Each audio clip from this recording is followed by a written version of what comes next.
Welcome to Mr. Nightbleed. Tonight, in 7 eerie graves found in abandoned American towns, we travel deep into the forgotten heart of America, through dust-choked streets, broken windows, and churchyards where time stopped listening. These are places left behind by the living, but not by what lies beneath. Each grave you're about to hear about is real, found in towns that no longer exist, where the wind still hums through the hollow bones of houses and names fade from the stones. The people are gone, but the story stayed. My goal this month is to reach 4,000 subscribers. Almost 90% of viewers drift in, listen, and vanish back into the dark without subscribing. Don't be one of them. Stay a while. Join the darkness. Subscribe now.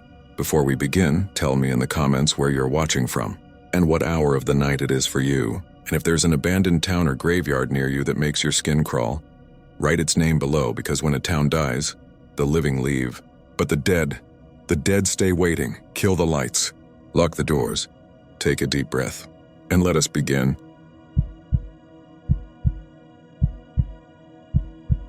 My name is Caleb Martin, and I'm from Plainview, Texas. Most folks around here know me as the guy who buys old road maps and drives out to take pictures of what's left. Bridges to nowhere. Grain silos that lean like tired men. Schoolhouses with the chalk still on the board. Little handprints in dust. It's a hobby, I guess. Or it was. This story happened in late October, when the cotton fields go white and the wind starts to sound like something's moving just out of sight of your headlights. I was 34, divorced, spending too much time anywhere but home. My best friend Lucas had just bought a used Tacoma and wanted to test the off-road package. My little sister Abby still calls him my bad idea friend, and she's not wrong. He heard me talking in a Hasty's gas station about an abandoned town called Jericho, and he smiled like a kid about to break something that wasn't his. Jericho sits out in the Panhandle flatlands west of nothing, east of not much else. Folks say a storm folded the whole place up and threw it away in the 60s. The highway used to run near it, then the highway moved, and that's how towns die around here. What's left of Jericho is a tangle of mesquite and a handful of foundations under the grass. But people in Plainview and Tulia whisper about one thing that's still there. One thing that didn't blow off the map. A grave. One stone. Small. Eleanor, age 6. The old-timers say if you kneel by that stone after midnight, you'll hear a little girl crying under the dirt. They tell that part the same way they tell the rest of it. No smirks, no wink. Like they're reporting the weather. Somebody once tried to dig it up back in '87. A man named Roy Spicer who worked over at the feed mill. They found his shovel and a flashlight sunk in the mud 2 days later. Batteries dead, beam aimed at nothing. They didn't find Roy. I don't tell this to make you believe in anything. You can write it off as wind in the grass and my nerves twisting themselves into a knot. All I can tell you is what I saw and heard and the way it's followed me even now. I'm writing this because I haven't been sleeping right since that night, and I need this out of me. Lucas and I left right before sundown, because if you're going to do something dumb, you may as well lean into it. He brought 2 headlamps, a 6-pack, and that cocky grin he wears to funerals. I brought a decent camera, my old field recorder, the kind with the little fuzzy wind guard, and a thermos of coffee I made too strong. Abby called as we passed the old drive-in off 27 and told me not to be an idiot. I promised I wouldn't. Then I lost service and there was nothing but radio static and the hum of the road and a thin pink line of sunset bleeding out behind wind turbines. The turnoff to Jericho isn't marked. There's a gate with a chain on it but no lock, and 2 tire tracks that slide off into grass. We drove slow so the brush didn't chew up the paint. The sky went from gray to that deep, almost oily blue. Coyotes were talking far off, and once something big thumped in the truck bed and I flinched hard enough to make Lucas laugh. "You're the one who wanted to hear a dead kid cry," he said, knocking back a sip from his can. "Just saying." "I want to hear wind moving through weeds and you admitting you were wrong," I told him. "That's it," he snorted. "I have never admitted that." By full dark we were in it. No houses, no yard lights, just a black field that ate all the shine from our headlamps. We parked by what might have been a storefront once. Half a wall, a scatter of pale brick sunk in grass. The wind farm lights blinked red in unison out on the horizon, like slow heartbeat monitors. Somewhere a loose sheet of metal clanged and the sound traveled forever, then came back thin and tired. We found the grave without even meaning to. I almost put my boot on it. The stone was the size of a sheet of printer paper, worn soft on top like it had been petted 1,000 times. The name and the age looked hand-carved, not by a pro. The letters were uncertain. A ribbon of something had once been tied around the stone. The pale rag lay half-buried next to it like a shed snakeskin. Lucas lifted his headlamp and swore under his breath. "Okay," he said. "That's smaller than I pictured." I set the recorder down at the base of the stone and clicked it on. The little red light felt louder than it should have. "We wait," I said. "That's the story, right?" "Kneel after midnight. You hear crying." He glanced at his phone. "No service, no time." We did that trick where one guy asks the other his time, and we both checked our watches like we were grown-ups. 11:48 p.m. We sat on our heels beside the grave with our headlamps off, and the dark came down like a curtain. I tried to breathe slow and steady, to make my ears something more than 2 holes in my skull. Wind hissed across the prairie. Grass whispered like a crowd that didn't want us to hear what they were saying. A truck groaned on some distant road and then fell away. My back started to complain. At some point, Lucas reached over in the dark and nudged the recorder like he didn't trust it to be doing its job. I slapped his hand. Around midnight, if our watches weren't lying, something changed. It wasn't sound at first. It was the way the air felt, like how a room goes still when someone holds their breath. The wind fell off. The grass that had been touching my shin stopped tickling. My own heartbeat seemed wrong in my ears, too big. I swallowed, and it sounded like I was inside a barrel. "Don't say anything," I whispered, because I knew he would. Then I heard it. It was quiet. That's the thing I want you to believe. It wasn't a trick screech from a hawk or some fox yipping. It was small. A noise so soft you might dismiss it if you wanted to. A sound you've heard and tried to ignore because knowing exactly what it is makes you feel helpless. A child crying. Not even crying, really. The part after crying. When a kid tries to make the air come back. The hitching, breathless part. A little girl. It came from below us. Not the stone. Not the grass around it. Down. Lucas's hand found my jacket sleeve and tightened until my fingers tingled. For a few seconds we just existed in that sound. It had a rhythm. It got a little louder. Then it got quiet, like whoever was making it turned their face. It wasn't dramatic. It wasn't out of a movie. It made something small in me curl up like a pill bug. "Do you hear that?" Lucas breathed, his mouth too close to my ear. "I hear it," I said. He moved like he wanted to stand. I grabbed his forearm. We both froze again. The sound kept going. Those little ragged breaths knitting the dark together. That's when I noticed something I still don't like putting into words. The dirt around the base of the stone had a slight concavity, like the spot where you put your heel on a shovel. As the sound rose and fell, the dirt seemed to shift in a way that wasn't the wind. If you've ever been in a house where someone is walking across the floor above you, and you watch the ceiling light tremble, like that. The soil flexed. I told myself it was my headlamp catching shadows, except our headlamps were off. Lucas said, "I'm going to," and I don't know what he was going to do because he didn't. The crying got abruptly louder. I felt pressure in my ears. The hair on my arms stood up. Something tapped the plastic shell of my recorder from underneath so lightly I almost convinced myself I imagined it, the way you almost convince yourself you didn't hear your own name when no one is home. His hand let go of my sleeve. He reached out to touch the stone, and I slapped his fingers so hard he hissed at me. "What if she needs help?" he whispered. "What if you don't know what help is?" I whispered back. We lasted maybe a minute more. The sound didn't stop. It just kept being what it was. A kid who didn't want to be alone anymore. I used my headlamp to find the recorder and click it off with shaking hands, because a very old part of me believed somehow the red light mattered. We stepped backward, careful, like leaving a hospital room in the middle of the night. By the time we made it to the truck, the wind was back. I could breathe. Lucas was pale and doing that thing he does when he's mad at himself. Jaw clenched, eyes glittering like it's your fault he's scaring himself. "I'm going back tomorrow," he said finally. "In the day. I'm bringing a shovel." I didn't say anything. The story about the man in 87 was stuck in my teeth with a taste I couldn't spit out. We rolled out to the main road, and the moment I had a bar of service, I called Abby.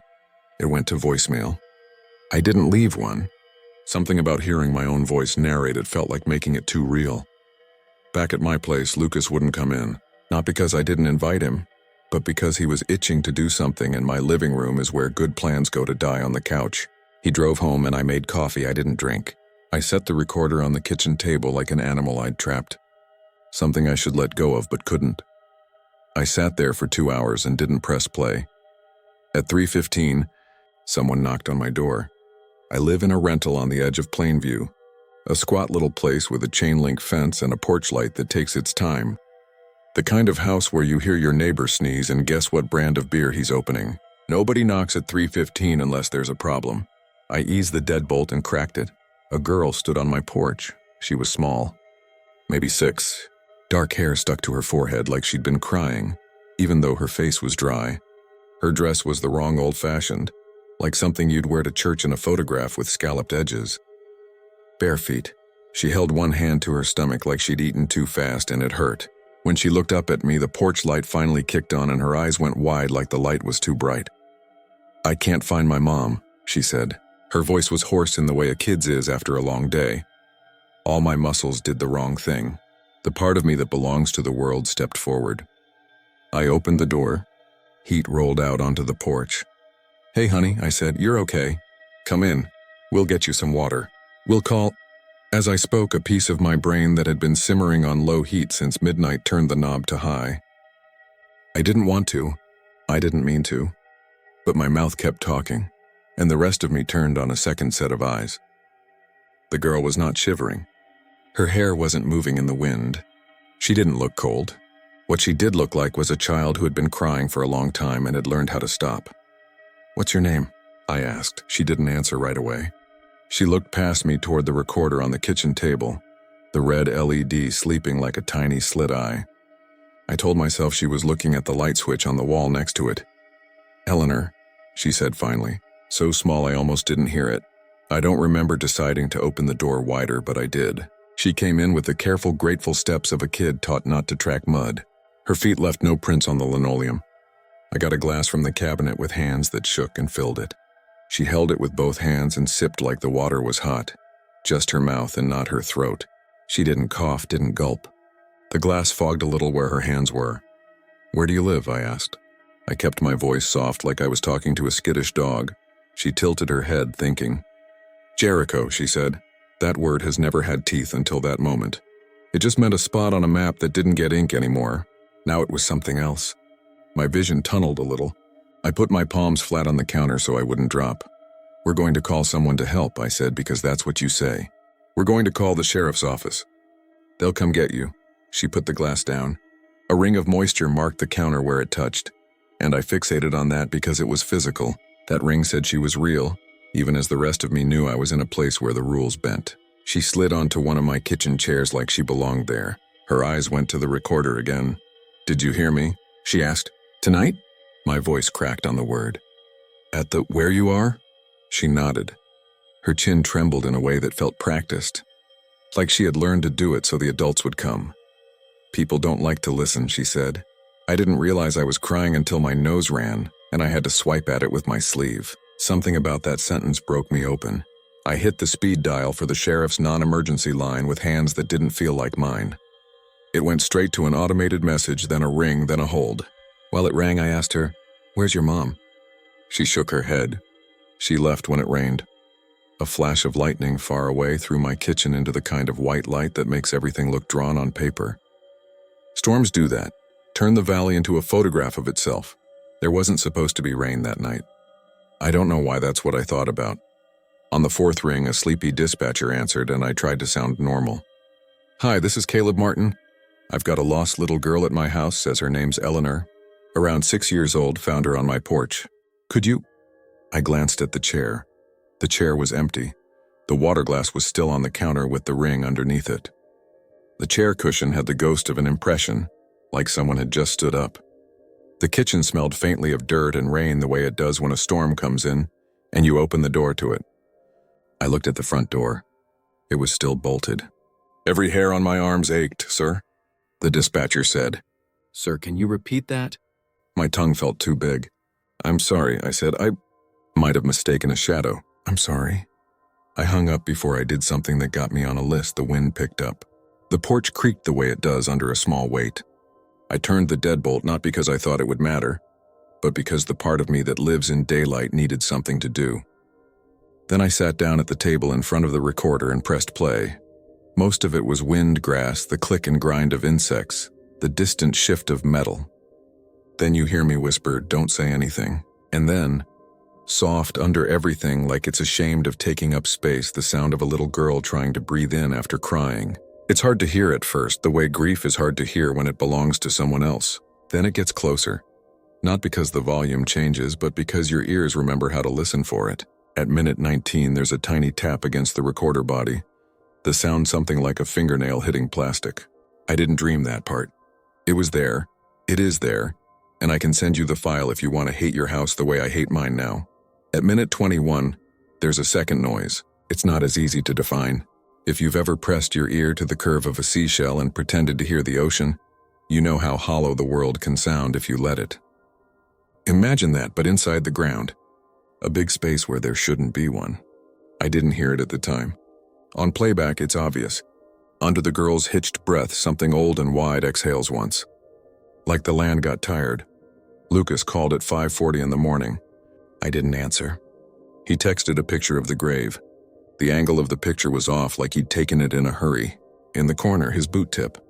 The dirt at the base looked drier than it had, even though the air felt like rain.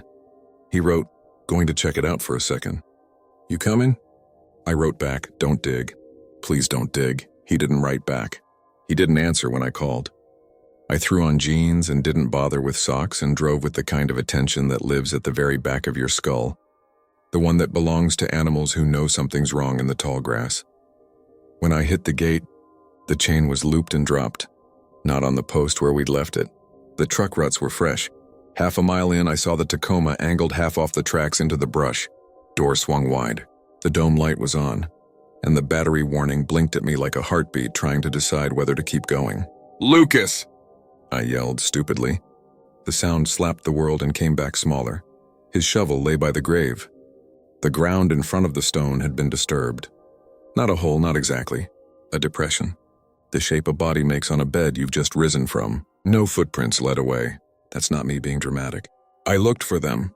I went in circles until I made so many of my own that I couldn't tell what had been there before me. The soil was a mess of ridges and swirls, like something had turned under it and then gone still. For a second, the world tilted and I nearly put my knee down into that spot, into the soft, giving dirt. A feeling like vertigo hit me and I jumped back like a snake had shown me its mouth. "Lucas!" I tried again. My throat hurt in that way yelling in the morning hurts. Nothing answered me. Not the wind. Not the birds. Not him. The sky darkened the way it does when a squall line moves in across the plains. A sudden bruising that makes every edge sharper. I bent and picked up his shovel. The wooden handle felt warm, like it had been held a long time. I stood there with it and tried to be a person about things. What does a person do? They call for help. They don't put the shovel into the ground where they just watch the earth breathe. I called 911. I told the dispatcher my friend had wandered off from Jericho and I couldn't find him. I didn't say anything about graves or crying or a girl on my porch with her dry voice. The operator told me to stay put. She said a deputy would be out soon as he could. I said okay, because that's what you say. It started to rain, not a big rain, just enough to make everything smell like it remembered water.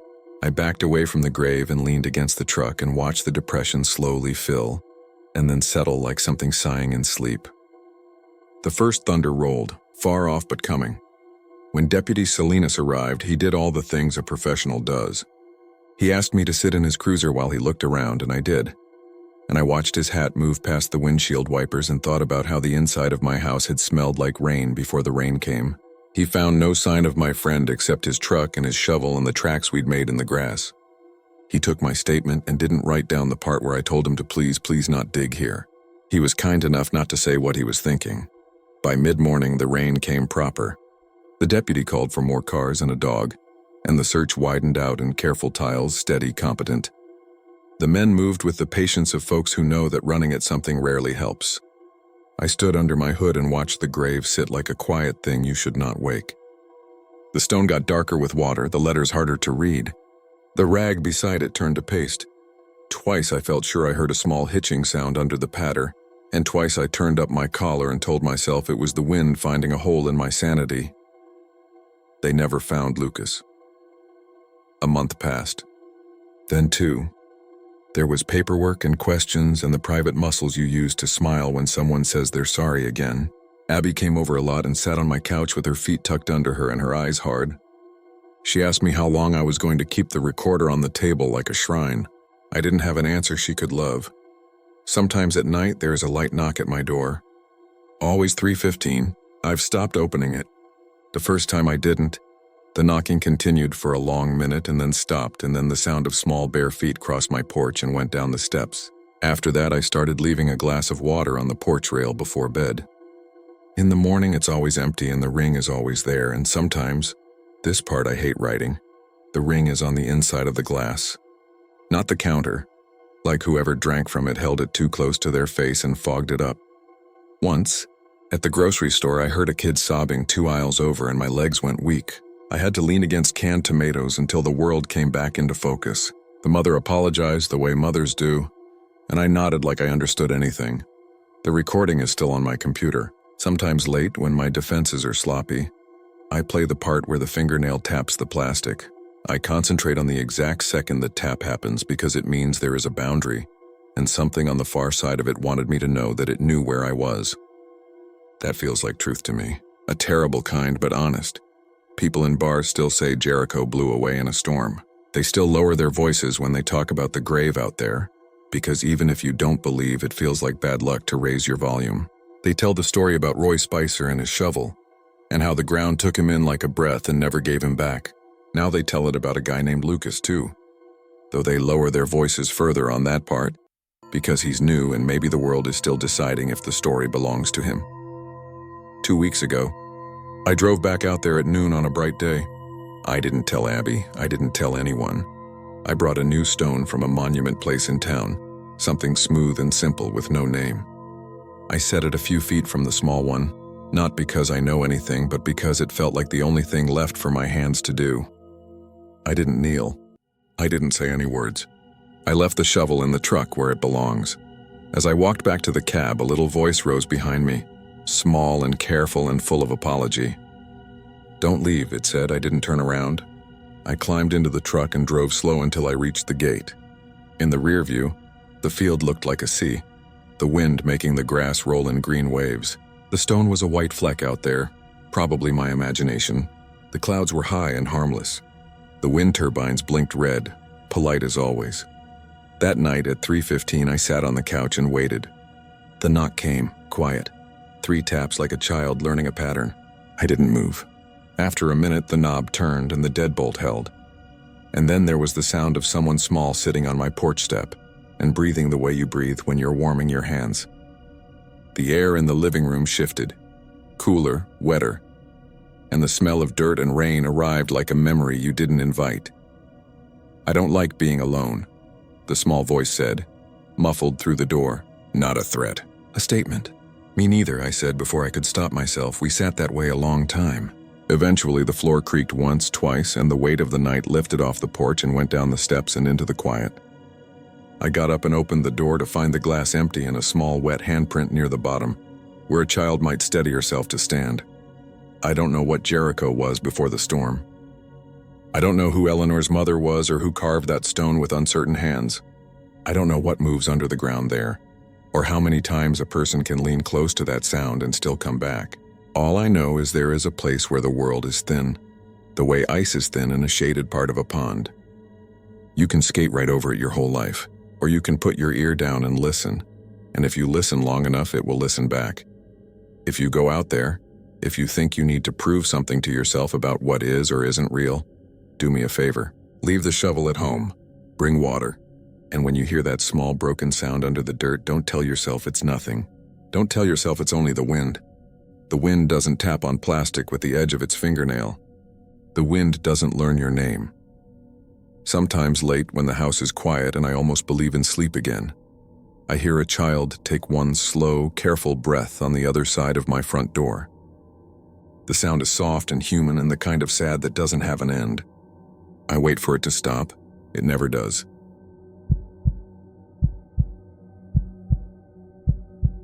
My name is Daniel Price and I'm from Junction City, Kansas. If you drive an hour and a half east on Old County roads, past the windbreaks and the rusted-out combines. You'll hit a place that the state maps still call Arden, even though most of the buildings have caved in. If you blink at the wrong time, you'll miss the town square and the church foundation that's more weeds than stone. That's where the thing I'm about to tell you really started, though the part that lives under my skin, the part that hums like a low note. I guess that started years before I ever saw the place. This is the only way I know to tell it, how it felt. Like I'm sitting across from you at some diner booth with a bad cup of coffee cooling in my hands. I wasn't looking for ghosts. I work for a small historical society out of Manhattan, the kind that exists because old Kansas towns cough up a few grants every year for heritage tourism. My friend Maya is the one who talked me into it. She'd left a marketing job in Denver and wanted something quieter. Maya and I had been close since college. She's practical, funny, and the kind of person whose bets always pay off eventually.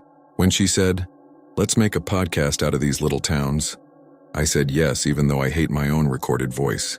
We had this idea: talk to locals, find the folklore, tell the real stories underneath. Our first test episode got maybe 200 listens. That still felt like something. That's how we ended up in Arden on a too bright morning in September, the kind of morning that makes you squint and feel like you're stepping into a photograph. My cousin Shane, who fixes grain elevators and seems to know every sheriff's deputy in the state, through high school wrestling, told us Arden had a preacher and a fever and a headstone that shouldn't be there. He said it like it was a dare. "Go see the preacher's stone, take your little recorder. If you don't get anything, I owe you a case of beer. If you do, well, maybe don't hang around after sunrise." I thought he was just winding us up. Kansas has a way of making its myths sound plain, but that phrase stuck with me. The preacher's stone. Arden isn't a ghost town in the dramatic sense. There are still a few people living on the edges. You can see smoke from burn barrels and a four-wheeler track that cuts between what used to be a drugstore and the city clerk's office. There's a brick bank with a tree growing out of its roof. The church is mostly gone. All that's left is the outline of a foundation and the steps to a door that opens into nothing. And in an overgrown lot caddy corner to the square, there's a tall stone with a carved verse. "For the wages of sin is death," Romans something, 6:23, I think. The letters are shallow and crooked, like somebody carved them with a pocket knife and a lot of time. We parked near the feed store sign, missing half its paint. I let the recorder hang from its lanyard around my neck. The town smelled like dust and warm iron. Grasshoppers click-clicked ahead of our steps. We found the stone easy because everything else had fallen away from it. Maya took pictures with her phone. "We're getting B-roll before we know if there's an A," she said. The stone didn't look like a headstone exactly, not the kind you see in cemeteries. It was taller and rougher, like a boundary marker, but someone had set it on a square base the way you would a grave. There were little pebbles left on top like offerings. A twist of blue ribbon, a church key bottle opener, very small things, not litter. I remember thinking that was strange, how careful the little offerings were. Someone had come here with intention. I walked around it once. The back was blank and pitted. You could see scratch marks where maybe a name had been, I said, talking to the recorder even though we hadn't started. "We're in Arden, Kansas. We're looking at a stone with scripture carved into it. It's supposed to be the preacher's stone. Locals, well, my cousin, say a Reverend Cole buried his congregation after a fever back in 1903. They say the grave wasn't for them. It was for him. And sometimes people hear a sermon in the square at dawn." Maya laughed a little. "It's 11 a.m., so we're safe." A pickup idled at the far end of the square like it was deciding whether to leave. Then it pulled closer and stopped. A woman in her 60s got out in jeans and a flannel shirt, her white hair tied back. She had the posture of someone who'd carried hay bales all her life. She looked at us like we were teenagers caught smoking behind the school. "You're not supposed to mess with that," she said. "You're not supposed to put your hands on it." "We're not," I said. "Just looking. We're with the Riley County Historical Society." "This is a stretch." "We're not. We do work for them sometimes." It was the first thing that came out. She seemed to accept it. "I'm Ada," she said.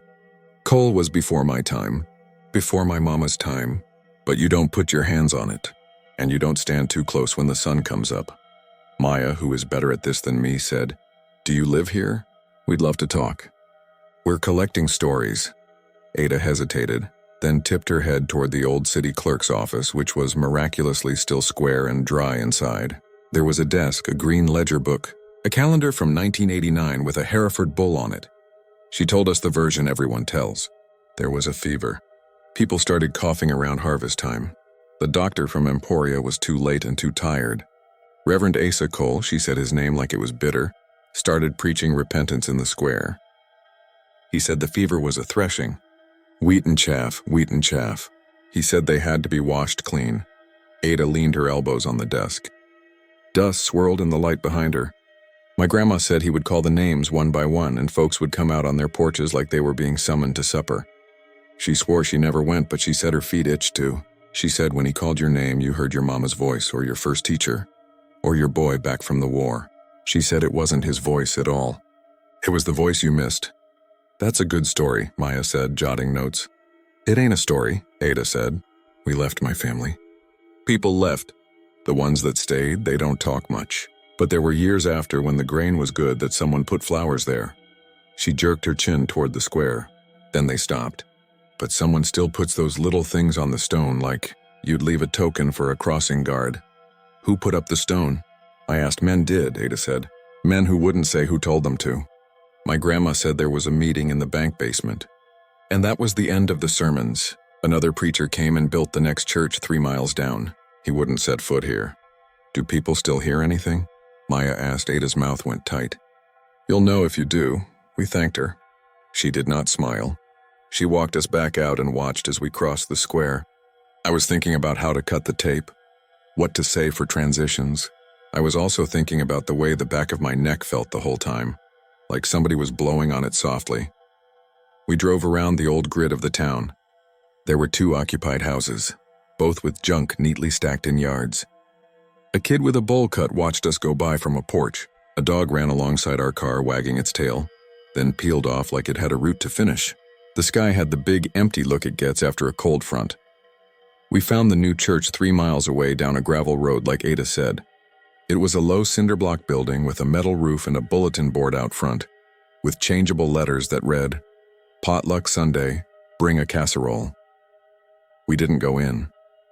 It felt like stepping on somebody's toes, but we wrote down the number for the Reverend. On our way back, I saw a little hand-painted sign on a fence post, Cole RD. The metal county sign above it said Gleason Road, so I don't know who named it. I don't know who cared enough. We decided to stay in Cottonwood Falls because the motel was cheap and because we thought we might try the square at dawn just to get ambient sound. I don't know if I was hoping to catch anything. I don't think I was. It felt like an item to check off. We met a deputy at a gas station on the way back who said he knew about Arden and that kids sometimes dared each other to spend the night by the old church. His name was Hank. He had that particular Midwestern cop friendliness where everything he says is a little joke until it isn't. He told us to call him if we got any trouble. What kind of trouble? I asked. Teenagers, he said, then added. Or the sun. What do you mean by the sun? Maya asked. You'll know if you do, he said and laughed like he was quoting someone. We recorded a little at the motel. We ate bad nachos and fell asleep with the TV on something about roofing shingles. I dreamed I was in a church basement with dripping pipes counting chairs. We got to Arden in the dark, which feels different than other dark. Country dark is layers. You think you see something moving near the tree line and it's just your heart in your eyes. We parked under the naked walnut tree by the feed store sign. Maya checked the batteries. I left the recorder on. There were crickets. The kind of cricket wall that sounds like electricity. We stood by the stone and whispered like we were in a library. The moon was thinned down to something mean. At some point we stopped whispering. I don't remember deciding to. When the sky started turning that thin gray it does before dawn, I heard it. It didn't come in like a radio. It didn't crackle. There was no direction. It was just there, the way you feel your own pulse. It wasn't a sermon exactly. There were no words I could pick out. It was a cadence. Rise and fall. I wouldn't have been able to tell you what it was saying if you had played it back for me right then. But my body understood it. It was like being very young and hearing your dad talk on the phone in the next room and knowing if he was angry. Maya's hand found my sleeve. She didn't say anything. She didn't have to. I knew she was hearing it too because we both turned, slowly, to look toward the foundation of the church. No one was there. The square was empty. But I had the strong, ridiculous sense that I should step up to those stone steps and wait my turn. My mind started doing a strange, quiet thing. It started offering me names. Not random. Specific names. People I hadn't thought about in a long time. My 8th grade shop teacher who let me fix lamps after school and told me how grease smells on a good truck. A girl I dated freshman year who left for Wichita and sent me a Christmas card 5 years later with a baby on her hip. My Uncle Roy who smoked his last cigarette on a screened porch and watched a thunderstorm move in. The names lined up in my head and the cadence stepped forward to meet each one. It hit me then that what Ada said had been literal. You hear who you miss. It sounded like a cheap trick, like a carnival con, until I was standing there and my chest felt too small because I could hear my mom. She never raised her voice. When I got in trouble as a kid, she would call my first and middle name Daniel Joseph from the kitchen, and it carried 100 invisible weights. She died 2 years ago, and I hadn't let myself say her name out loud much since. And here she was, in my bones, in my ear, saying, Daniel Joseph. Come on now, honey. Maya looked at me. Her eyes were wet. I didn't know whose voice she had. Later, she told me it was her dad's. He left when she was 11. She never heard from him again.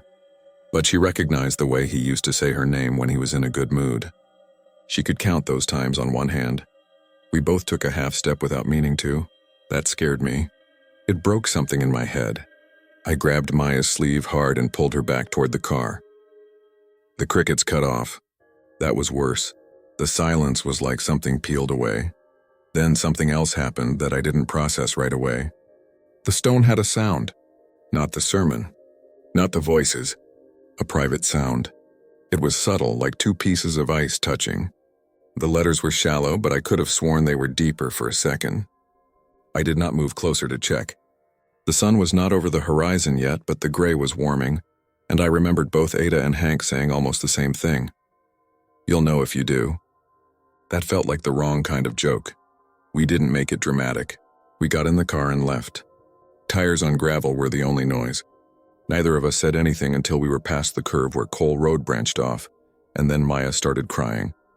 She doesn't cry much. I put my hand out on the console so she could squeeze it if she wanted. She did.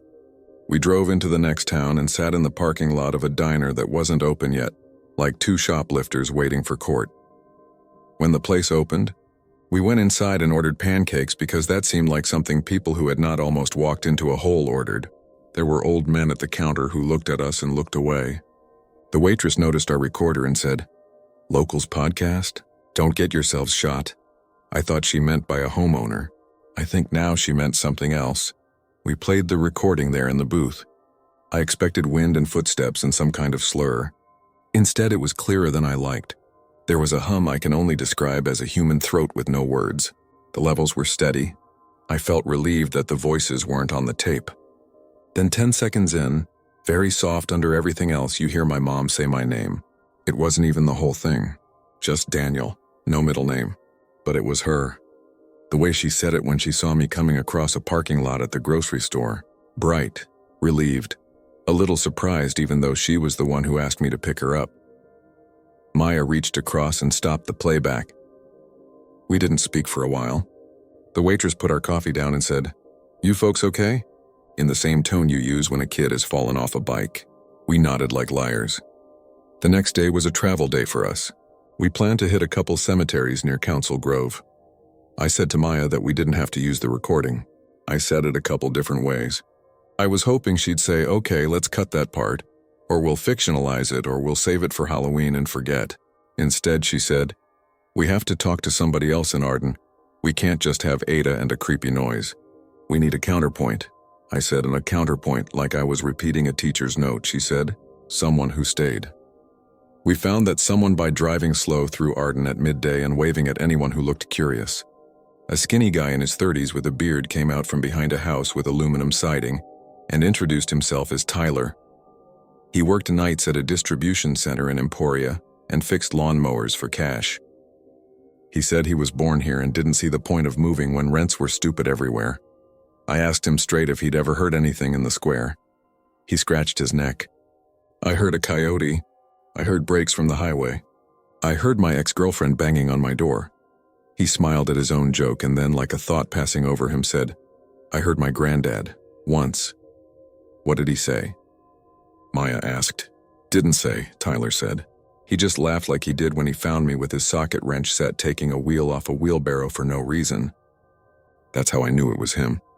That laugh made me embarrassed, like he caught me doing something dumb. I don't go there at dawn now. He told us a version of the fever story, but it was less biblical. He said people got sick and scared and the preacher had a meltdown and people liked him less after. He said there was a meeting and after that the preacher didn't show up for a long time, and when he did, he was quieter, and then one day there was the stone. He said there used to be a name on it, but it wore off. I don't know if that's true or people just stopped seeing something they didn't want to see. Tyler also introduced us to his neighbor, Miss Ruth, who had a collection of newspaper clippings in a shoebox. She made us sweet tea that tasted like childhood. The clippings were mostly school plays and farm auctions, but there was one yellowed column from 1903 about revival services and repentance meetings on the square. There were no names. The pastor wasn't even named. That felt intentional. Either the paper didn't want to encourage him or somebody told them to keep it general. Miss Ruth said, "People left because the train didn't stop anymore, not because of a fever." That's what my daddy said. She said it proudly, like there's honor in your town dying of economics and not of fear. We could have left it there. We could have made an episode that was vague and respectful. We didn't. We went back one more dawn because when you start down a road like that, you get stubborn about finishing it. We didn't call Hank. We didn't tell Ada. We didn't tell anyone. The drive out felt like something you do because you promised your past self. There was fog down in the creek bottoms, the kind that pools like milk. I felt better than I had the first time. I told myself we knew what to expect. That's a kind of lie. The square was empty again. Not even the dog. The walnut tree caught 2 crows like black punctuation. We parked farther back this time, so the car was between us and the stone. I clipped the recorder to the mirror and left the doors unlocked. We stood by the front of the car. It felt like the safe way to do it, even though safe and standing near the preacher's stone at dawn are not concepts you can marry. The cadence arrived when the sky turned gray. It's like it needs a certain color. Or maybe we just do. It came in like last time, soft and inevitable. My body recognized it faster, which made it worse.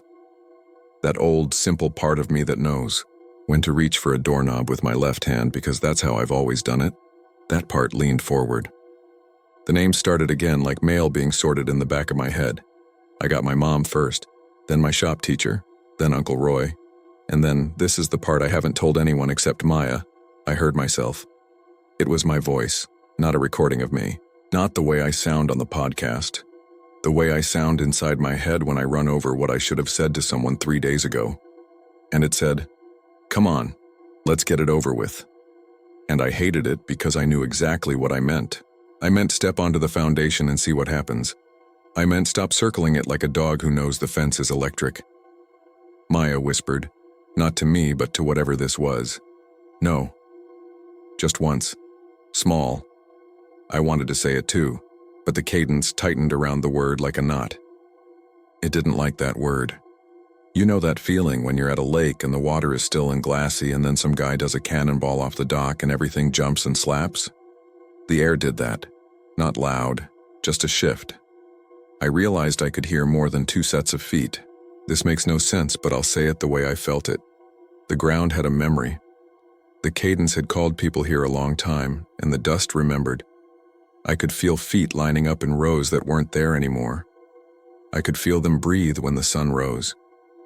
I caught motion out of the corner of my eye. Down the road, a figure. Then another. People.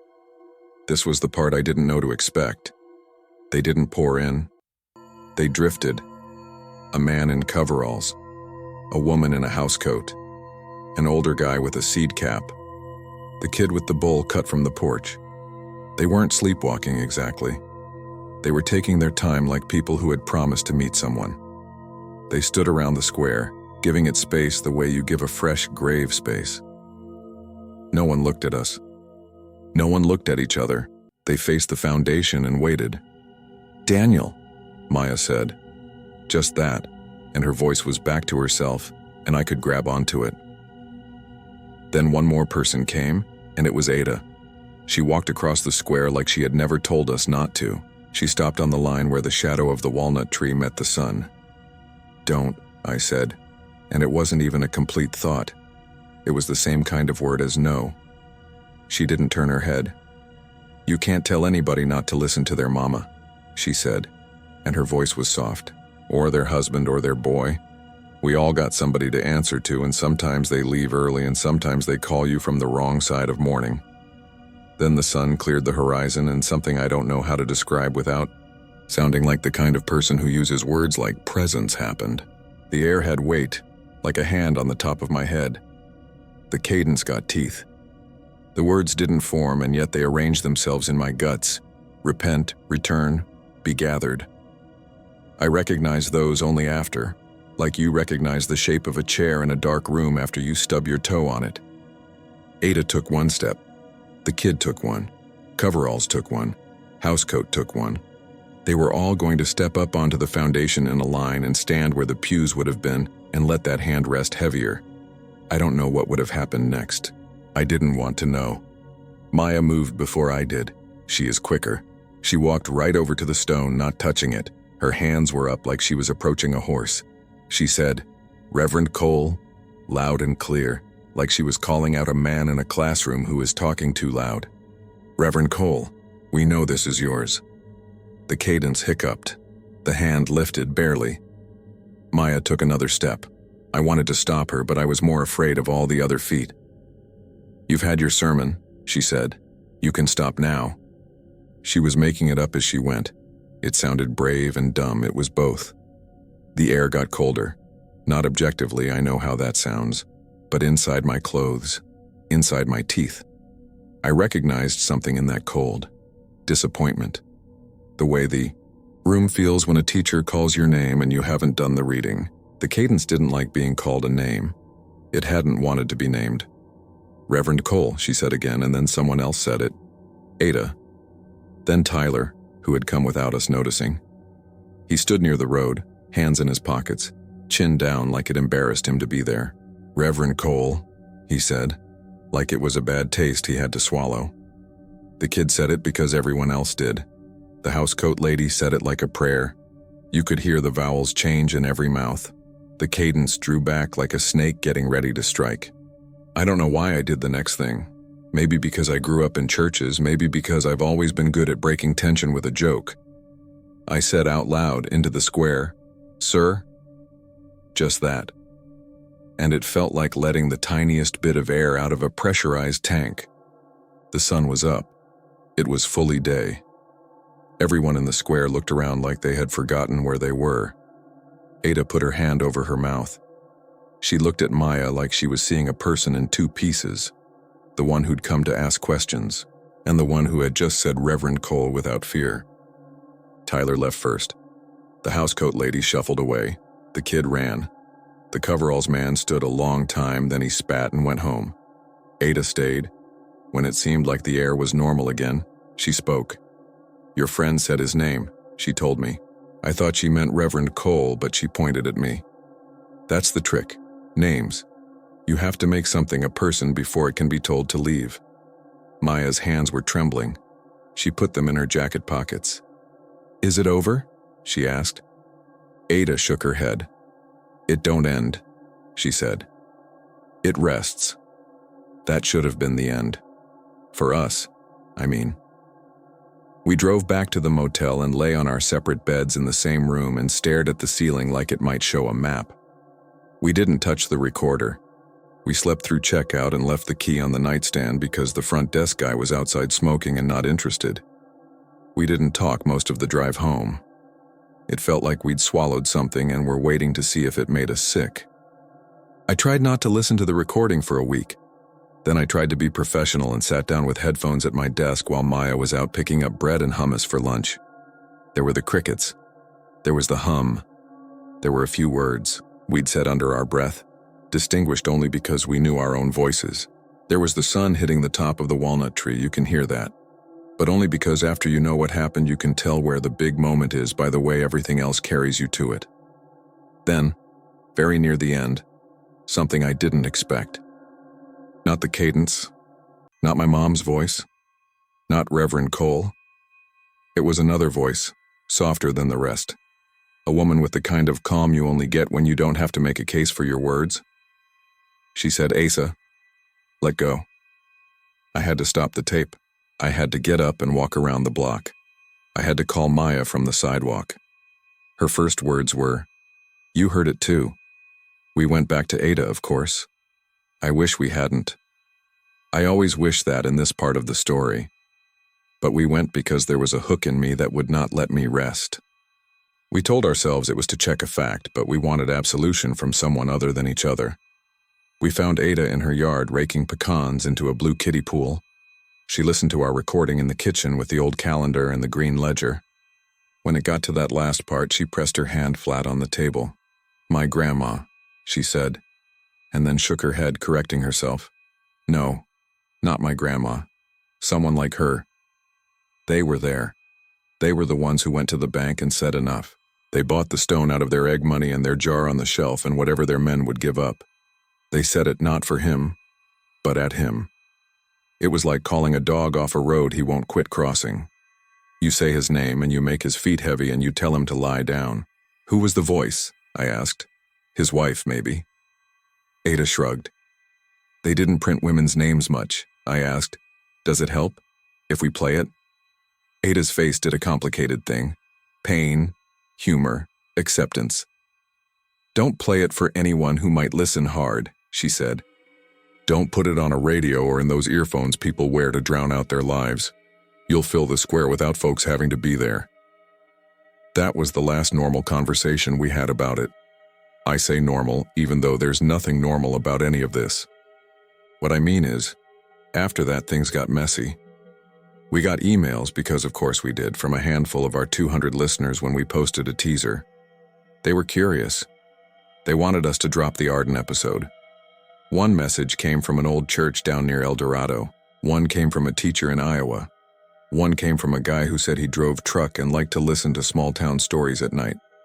They all said the same kind of thing. "You're onto something. Please share." Maya and I argued about it on my porch as a thunderstorm collapsed the sky west of us. She wanted to cut the voices. She wanted to keep the history. I wanted to not put it out at all. I told her I thought the voice at the end, "Asa, let go," wasn't for us. She said maybe it was the point. I said I didn't want to give the cadence a road into anybody's ears. She said if we didn't air anything, we were just two people who scared ourselves on a gray morning. I said maybe that's fine. When we calmed down, we cut a version that had only the crickets and our whispering and me saying "sir" like an idiot. We never uploaded it. That night I woke to my phone buzzing with a notification from our audio app. The Arden file had finished rendering a new version. I hadn't started one. When I opened it, the waveform looked wrong. I texted Maya a screenshot. She said her copy was doing the same thing. She said she was going to delete it and go to bed. I went to work the next day. I cataloged a box of photographs of men standing next to tractors. I told myself I'd deal with the file later. When I got home, there was a package on my porch about the size of a shoebox. My name was handwritten. No return address. Inside, wrapped in newspaper, was a stone.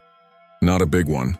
The size of a loaf of bread. Someone had carved the shallowest letters into it. Wages. I could make out the G because the curve was wrong. I called Maya. She had one too. Hers said sin. That was the moment I decided this wasn't about a haunted town square that you could leave behind. We'd carried it with us. Maybe it was the recording. Maybe it was our names. We didn't call Hank. We didn't call Ada. We didn't even call Shane. We took our stones to the river and threw them off the bridge because it felt like the simplest kind of magic. Get rid of the object. Get rid of the weight. The water took them without a sound I could hear over traffic. I felt embarrassed as soon as we did it. Embarrassed like a kid who thinks a light switch controls the moon. I wish I could say that fixed anything. The next morning, I woke up at 5:52 a.m. without an alarm. My eyes opened like someone had snapped their fingers. The room was gray. I could hear from nowhere and everywhere the quiet throat hum. I said no out loud to no one. It went on. It was patient. My feet itched. I kept both on the bed. My phone was on the nightstand. The screen lit. It showed my call screen. An incoming call from Mom. I don't have her number saved like that. It's still in there as Linda Price because I couldn't make myself change it. It was the photo I took of her in the backyard the summer before she got sick, with the basil plants. It rang once and hung up and then rang again and then went to voicemail. No message. I didn't answer. I want you to hear that clearly. I didn't answer. I just lay there with my hands under the covers like a kid hiding from a storm. The hum faded when the sun was up and I could hear the garbage truck in the alley. Maya texted me at 6:14. "Are you awake?" I told her yes. She said, "We need to take the recorder back." I didn't ask what she meant exactly. I knew. We went at noon like fools because we thought midday would make a difference. This is when I started to understand time wasn't what set the rules. We parked by the walnut tree. The square looked like stages do when the play is over. Empty, but still shaped like something was supposed to happen there. No one was around. We set the recorder on the base of the stone. I said, "We're returning this. We're sorry." I felt stupid talking to carved rock. Maya didn't look at me like I was stupid, though. She had that focused look like she was trying to thread a needle without breathing. "Reverend Cole," she said, and I could feel a thin layer of cold run across my forearms. "This is yours." "Not ours," we waited. "If I tell you the air side, you'll think I'm telling a ghost story, so I won't tell you that. I'll tell you that a wind came up across the square and made the grass hiss. I'll tell you a cloud went across the sun and the light on the stone seemed to shift sideways. And I'll tell you we left the recorder there and walked backward to our car like people leaving a casket." We drove off. When we hit the highway, my phone buzzed. It was a photo from an unknown number. It was our recorder sitting on the stone. The angle was from a few feet up, like someone taller than me had taken it. No caption, no follow-up. I blocked the number. My hands shook so bad I had to pull over. We heard later, through Tyler, that someone found the recorder in the grass a day after and put it on Ada's porch. Ada put it inside an old coffee can with holes punched in the lid and set a rock on top. She's not scared of the same things we are, just the consequences of not doing what needs doing. I should end here, I know. This is long. If you're still with me, it's because you recognize something in the shape of this story. I'm going to end where it really ends, which is not an ending. 2 weeks after all this, I was at my mom's house because my sister and I were clearing it out to sell. That's its own ache. I had some boxes in the back of my car and I was carrying them to the curb when the kid with the bowl cut from Arden rode by on a scooter. Not the same kid, I told myself. Just a boy with a similar haircut. He stopped and looked up at me. "You're the man from the square," he said. "You said, sir." He smiled like it was a joke between us. I said, "You're not from here." It came out meaner than I meant. He shrugged. My aunt moved. We moved with her. Then he pointed at the box I was holding. "Can I have that radio?" It was an old transistor of my dad's. I said no because it was the only thing of my dad's I still had that worked. The boy didn't look disappointed. He just nodded like he knew he was supposed to ask and then left. That night I put the radio on my nightstand. I turned the dial. It only picked up one station, a gospel station out of Topeka, I think, all full of static. I fell asleep to it because static felt like foam between me and thinking. At 5:52, something woke me. It wasn't the phone this time. It was the radio. The static had gone dead, and in the space where noise should have been, there was the sound of a throat clearing. I reached out like you reach into a sink to pull the plug and turned the knob to off. It clicked. Silence. Then in the silence from the corner of the room, a man's voice said very gently, "Daniel." Not like my mother. Like a man. It was a good voice, patient, tired. There was a generous sadness in it that made me want to be good to earn the right to hear it again. I said, "Because there was nothing else to say, sir. I do not know why that word. A habit, a defense, a stupid key." The room stayed quiet. The voice didn't continue. The sun got his hands under the edge of the blinds. I lay there with my eyes open until the color of the ceiling changed. Learn from me. Don't call things by their names if you can help it. Don't step onto foundations. The last thing is this. Last week I went back to Arden with Maya against my better sense because we wanted to tell Ada we weren't airing anything. We wanted to thank her and to leave her alone. We went at noon with coffee like this was normal life. The square was mostly the same. The walnut had fewer leaves. A man on a ladder was fixing a shutter that didn't need fixing. The stone had changed, not its size or shape. You have to look for a while to see it. The front still says what it says, shallow and crooked. But the back, the blank back with the scratch marks, has a line in it now that wasn't there. Not a full set of letters. Just the ghost of them. The way you can see where tape has been on a window even after it's gone. I didn't want to read it. I couldn't help it. It said Cole on the first half, I would swear it. And on the second half, where a name would go on a grave, there was a D and an A and the suggestion of an N before the stone's pitting took over. It could have been anything. It could have been coincidence. It could have been danger half rubbed away 50 years ago. It could have been dandelion bent around the angle of the chisel. It could have been the wind. Maya stood beside me. She put her fingers in her pockets so she wouldn't touch the stone. She said, casual as a weatherman, "We're not special. That helps." And we left. I tell myself the same thing when the morning comes thin and gray and soft steps are in the dust of my head. I tell myself I'm not special. I tell myself names are just labels and stones are just stones and voices can be recorded, and that makes them less what they are. And still, every once in a while, when a cloud crosses the sun just so, I hear a sermon in a town that's not mine. It's not words, not really. It's a shape. It wants to gather. It wants to make rows. If you're ever near Arden at dawn and you find yourself by the square, and you feel your feet itch to step up where the pews would have been, don't look at the stone to steady yourself. Don't try to be brave by saying his name. Just put your hands in your pockets like Maya did and pick a pebble and look at it, like it's the most interesting thing in the world. Wait for the sun to come up all the way. When the crickets start again, go home. If you bring anything back without meaning to, leave it on Ada's porch in a coffee can. Don't explain. She'll know. And if you ever hear your own voice tell you it's time, say, "Sir," if you must.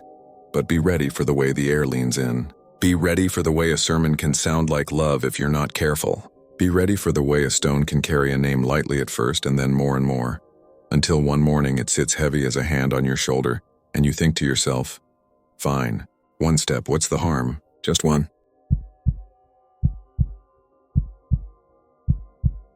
My name is Carter, and I'm from a place most people forget when they drive through it, Dry Creek, Louisiana. If you've heard of it at all, it's probably because of that stupid story that floats around every October about the grave that bleeds. I used to roll my eyes at it too.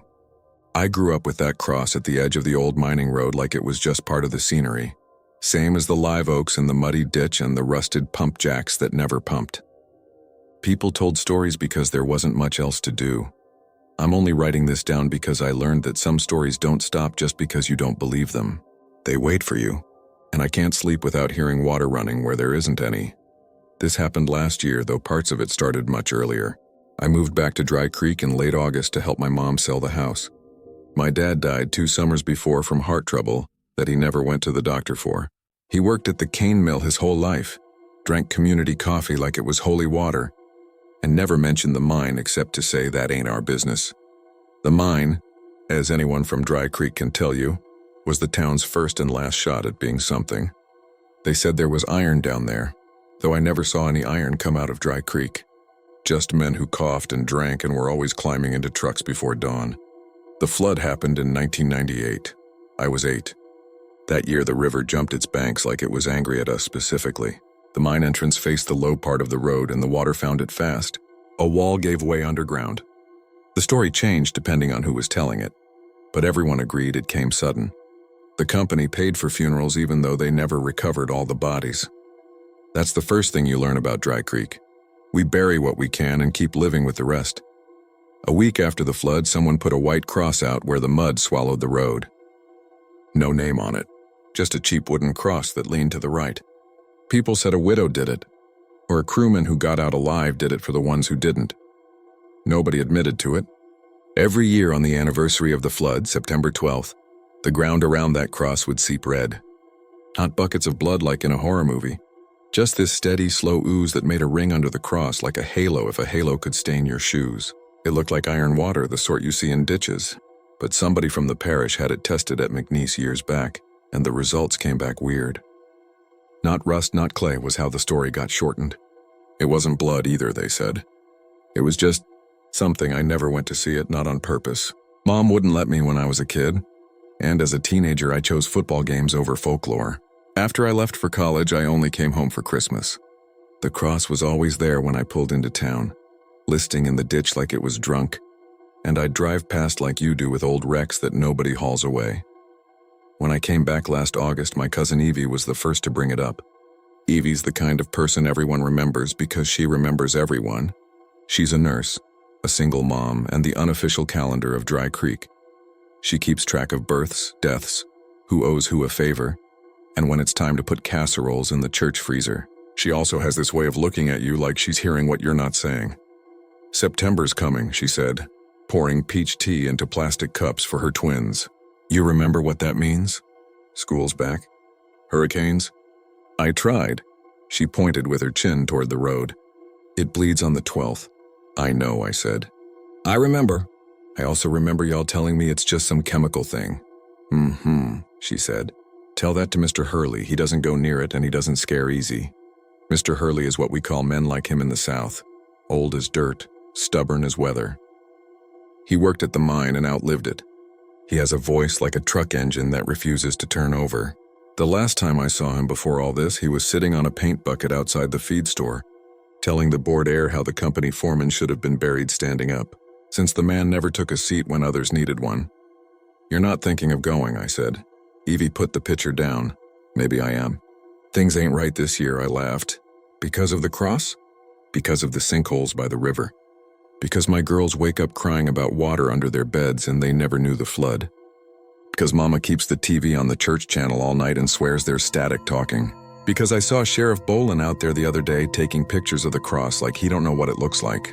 Because of the dogs, and what about the dogs? They bark at the cemetery now. They never used to.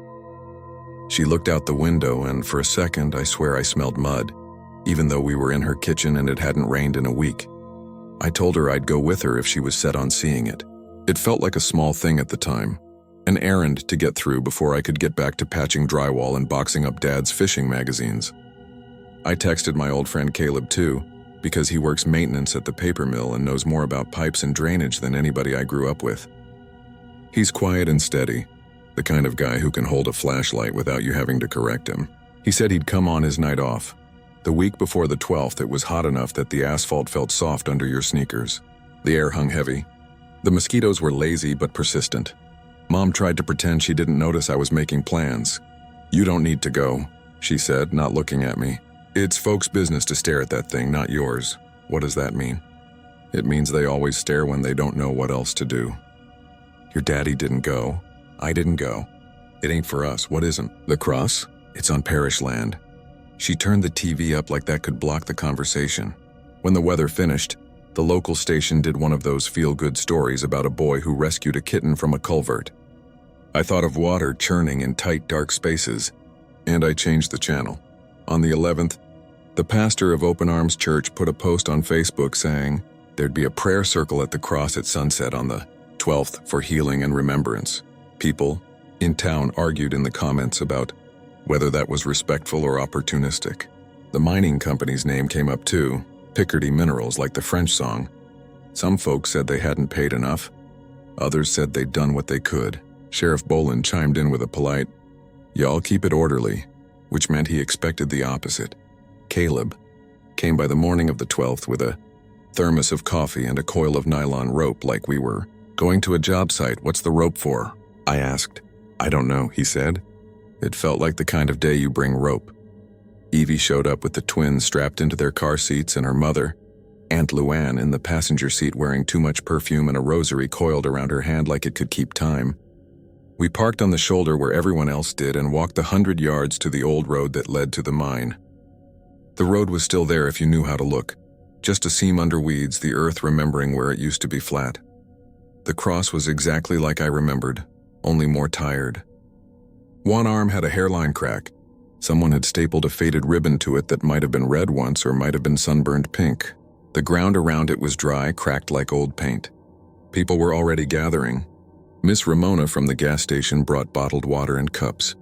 The pastor sweated through his collar and tried to look solemn, but every few minutes he'd glance at his phone like it owed him money. Sheriff Bolin leaned on his SUV, arms crossed, sunglasses on, even though the sun was getting soft. A couple of teenagers in camo hats took selfies and then pretended they weren't. Mr. Hurley showed up last. He walked with a cane, but his eyes were the same color as the creek, brown, patient, not giving you anything for free. He didn't stand with the crowd. He stood across the ditch like he wanted the cross to come to him. When he saw me, he gave the little chin lift men use when words are too much trouble. I lifted mine back.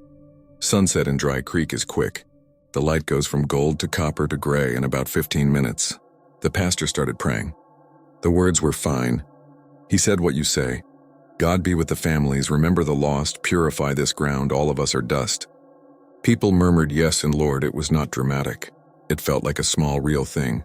Neighbors trying to stand near each other against the dark. At first, nothing happened. The twins got bored and started counting dragonflies. A mosquito found the bone-soft part of my ankle. I was just about to check my phone when Evie whispered, "Look." The ground under the cross darkened the way a paper towel does when the first drop hits. Not from above, there was no rain, but from underneath, like the dirt was exhaling something wet. It started as a thumbprint-sized spot. Then it spread into a bruised, dark circle.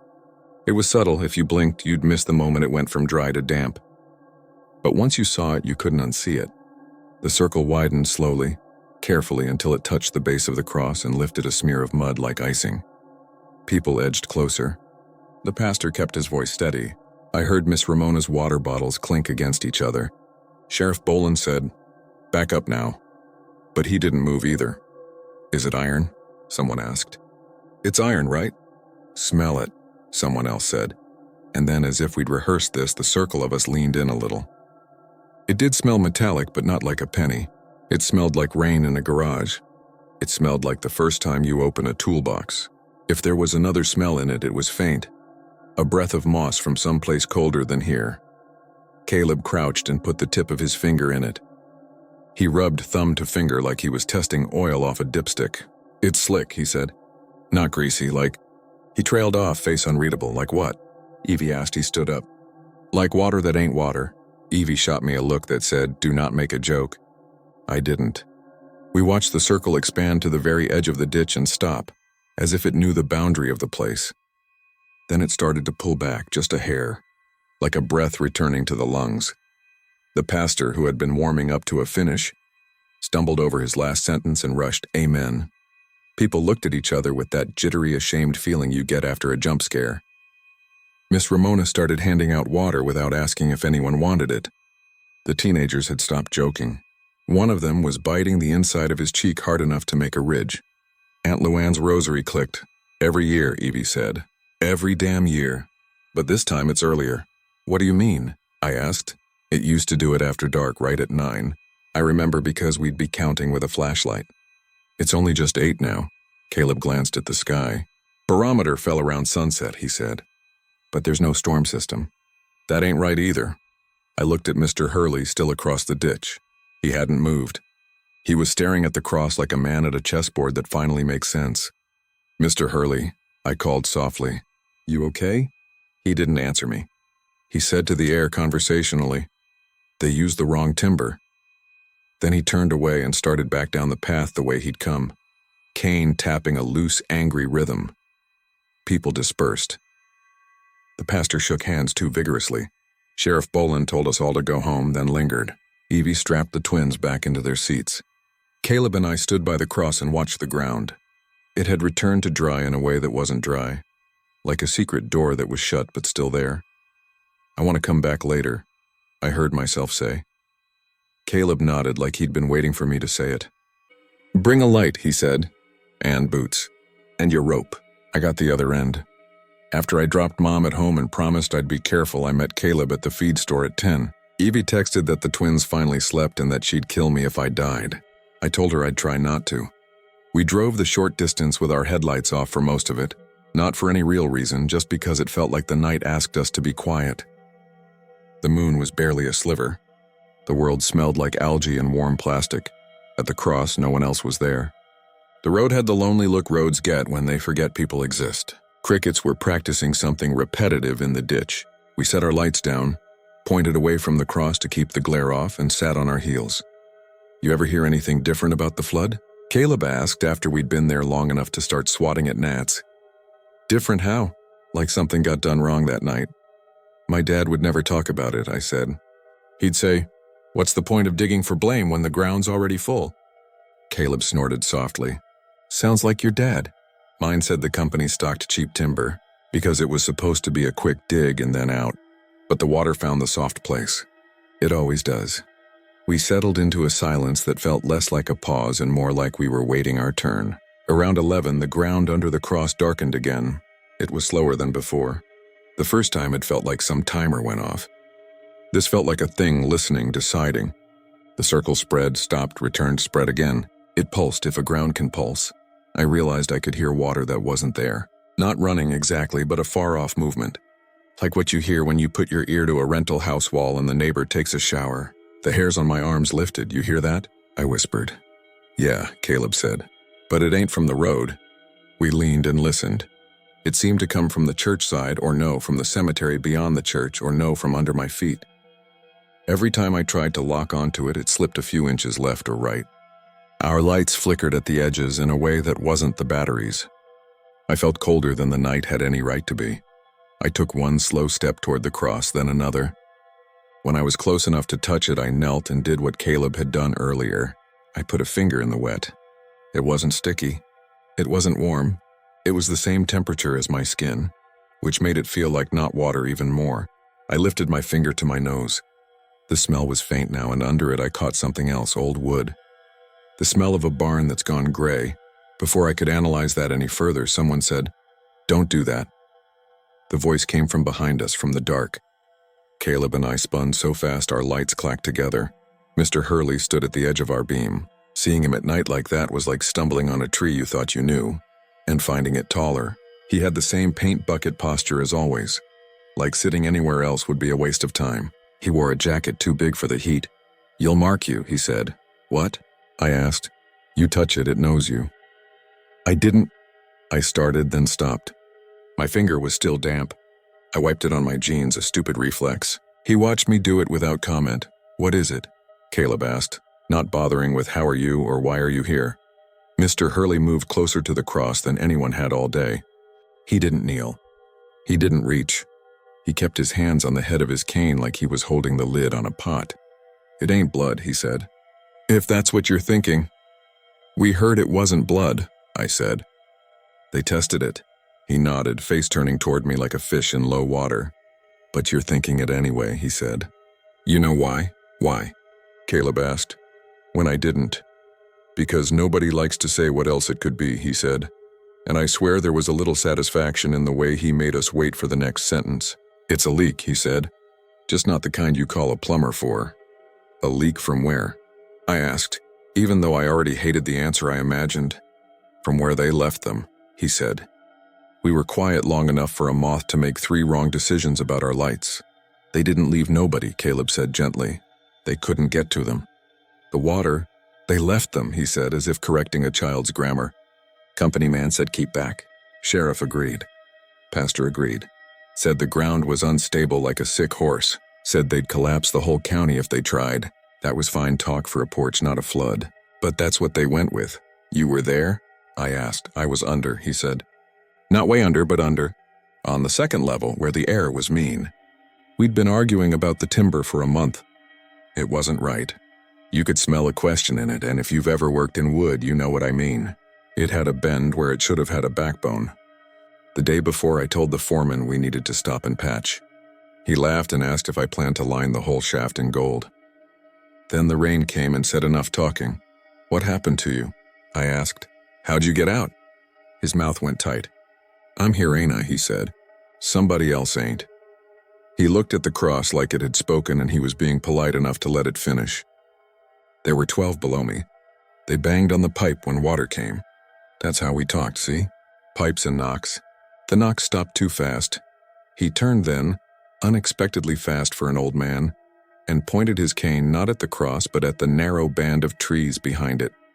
"That used to be the drainage ditch," he said, "before the county filled it. You don't put a grave over a ditch, son. You don't stake a sign into a drain. Unless you want it to talk." He stepped back. The ground under the cross, which had been a slow rinse, took a breath and pushed up a little, enough to shine in our lights. "I told the sheriff," Mr. Hurley said, "back then and after. Told the company, told the pastor, told anybody with a clipboard. They all nodded like nodding fixes things." Sheriff said, "We don't want folks digging. It's sensitive." Pastor said, "Don't stir up a hornet's nest, brother." Company said, "We've provided for all in accordance." "In accordance with what?" I asked him. He didn't answer. My mouth tasted like batteries. Caleb shifted his weight like his knees hurt. "What do you want us to do?" I asked. He looked at me with an expression I can't describe any better than to say it felt like someone measuring me for something I didn't want to wear. "Listen," he said, "and then get away." The next sound we heard was a car door slamming up by the road. Evie calling my name like the last syllable was a question she wanted me to answer, right? The beam from her phone jittered down the path, then swung as she half ran, trying not to fall. When she reached us, she was breathing too fast. "The girls," she said, grabbing my forearm like she could pull her words into me faster that way. They woke up screaming. They said the red water was in their closet. Not like a dream, like it was there. Her eyes glittered in the light in a way I'd only seen once when she told me her ex wasn't coming back. "I left them with Mama. She's mad, but I had to see." "Evie," I said, and then the ground answered her. The ring under the cross widened again, but not out from the center this time. It crept in a ribbon, a slick tongue, and slid toward Evie's shoe. She jumped back. It stopped exactly where her toe had been, as if this were a game and it respected rules. Caleb grabbed my rope and tossed one end to Mr. Hurley, who didn't pick it up because he didn't move like people who plan to run. "Don't," Mr. Hurley said. "If it takes you, rope won't help." "What does that mean?" Evie asked, eyes on the ground. Takes who? "The ones who are marked," he said, matter of fact. "The ones who touched it. The ones who have it in them. The ones it remembers." Without meaning to, I looked at my right hand. The damp had dried, but my finger felt colder than the rest. "Let's go," Caleb said, voice low like we were at a funeral. "Now." We backed away, not turning our backs on the cross because some part of me felt that if I did, it would move faster. The ribbon didn't follow immediately. It stopped as if thinking, then slowly retracted into the circle and disappeared back down, the dirt swallowing itself in small gulps. My breath didn't come right. The air was thick and thin at the same time. We made it to the cars without running. Evie squeezed my arm once hard. "Call me," she said. "If you see anything. If you hear anything. If you remember anything." She looked like she wanted to say "if you die," but didn't. I went home and sat on the back steps until the sun burned the edge of the trees. Mom opened the door without saying my name and put a cup of coffee down by my shoe like I was 10 again, and had stayed out too late in the yard. I said I'd be fine. I lied. The next day, Sheriff Boland came by the house. He leaned on the gate like he was at ease, but his jaw worked like he was chewing something that wouldn't break down. He asked if we'd been out by the cross after hours. I said yes. He nodded. He asked if we touched the seep. I didn't answer. "I can't stop folks from going," he said, "but I can ask you to not stir it up." "What is it?" I asked. He looked tired in a way that had nothing to do with sleep. "You want me to say blood so bad," he said, half to himself. "But it ain't that simple. We had the lab in Lake Charles run it again last year. They gave me numbers I can't explain to a jury. High iron, yeah, but also organic markers where they shouldn't be. It's like mud that's been somewhere it wasn't supposed to go. So maybe clear the area," I said. "Fence it. Post it." "We did," he said. "Somebody pulls it down every time. And between us, we ain't got the budget to keep replacing fences folks don't want." "Do you want it?" I asked, which was unfair, but the part of me that hadn't slept wanted to shove the question into someone else's chest. He took his sunglasses off and pinched the bridge of his nose like a man trying to read faint print. "I want this town to be quiet," he said, "and it don't seem to want that." That night I dreamed I was under the mine, but it wasn't the mine. It was the hallway in our house, the cheap wood paneling Dad put up himself, warped just like Mr. Hurley described. Water moved behind the walls, not leaking through, just moving. If you've ever had a neighbor take a bath late at night and you can hear the water skipping along pipes, you know the sound. It got louder until I woke up and realized it wasn't in my dream. It was in my room. I sat up. The air was so still you could balance a thing on it. I didn't hear the usual frogs from the ditch. The house sounded like it was holding its breath. And under that, faint but there, was the shush of water finding a path. I stood. The sound slid away. I took a step. It moved. It was coming from the corner by my closet. "Carter?" Mom called from down the hall. "You awake?" "Yeah," I said, and my voice cracked like when I was 13. "It's fine. Don't lie to me," she said, which I guess is something all mothers can hear in the dark. I crossed to the closet. My hand hovered on the doorknob. It was cool. Not cold, not hot, just wrong. I opened the door fast so I couldn't talk myself out of it. The smell that came out wasn't swamp and it wasn't mildew. It was that old wood smell again, but sharper. And for 1 second I saw a slick dark at the seam where the floor met the back wall. It wasn't a puddle. It was a line, thin as a pencil stroke. Then it was gone, like a kid retracting a tongue after touching a battery. I shut the door. I pressed my hands to the wood. The wood didn't press back. The next morning, Evie called and said her girl's closet smelled like when you open the cedar chest but something died in it a long time ago. She said one of them, Naomi, had a nosebleed she couldn't explain. She said her mom's rosary broke in the night. The string gave way and the beads rolled under the bed. Don't go back there, she said, meaning the cross. Please. I won't, I said, and then I didn't hang up fast enough to get away with it, and she heard the lie. 2 days later, the mining company sent a man.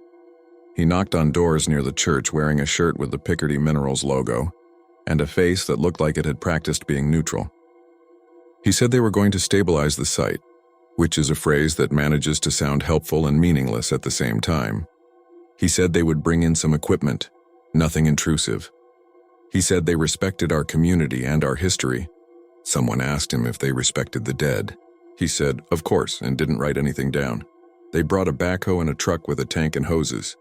Sheriff Boland and a couple of his deputies stood around with their hands on their hips the way men do, when they want to look both official and tired. The pastor prayed with them. The company man nodded again. Mr. Hurley did not show up, which is how I knew he knew what would happen. They dug a shallow trench around the cross, not too close.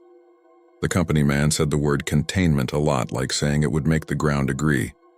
They laid a plastic liner and covered it with gravel. They set a low barrier of sandbags. They installed a French drain that led to the tank.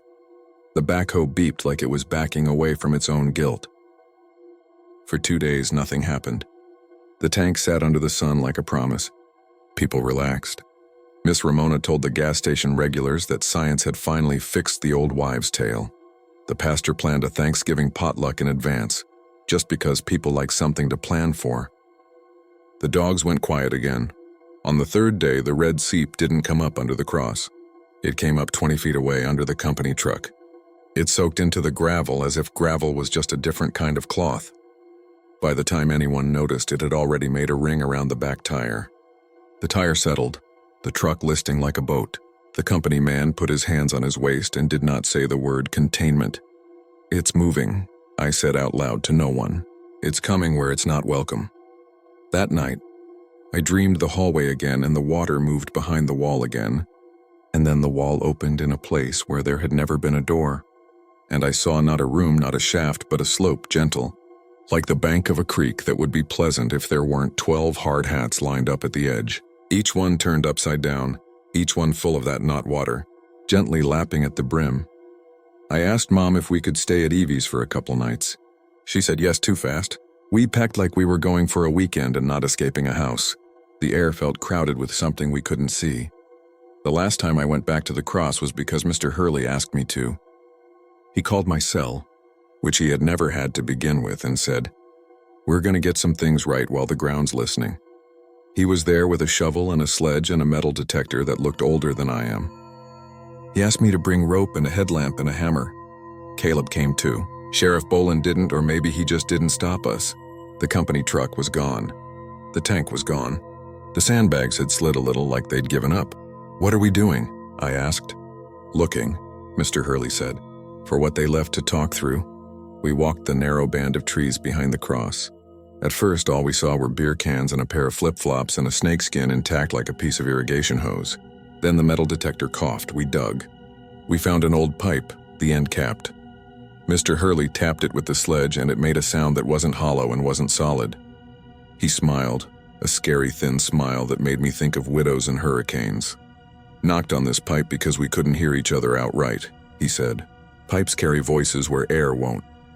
He hit it twice, gentle, like a parent waking a sleeping child. Then he put his ear to it.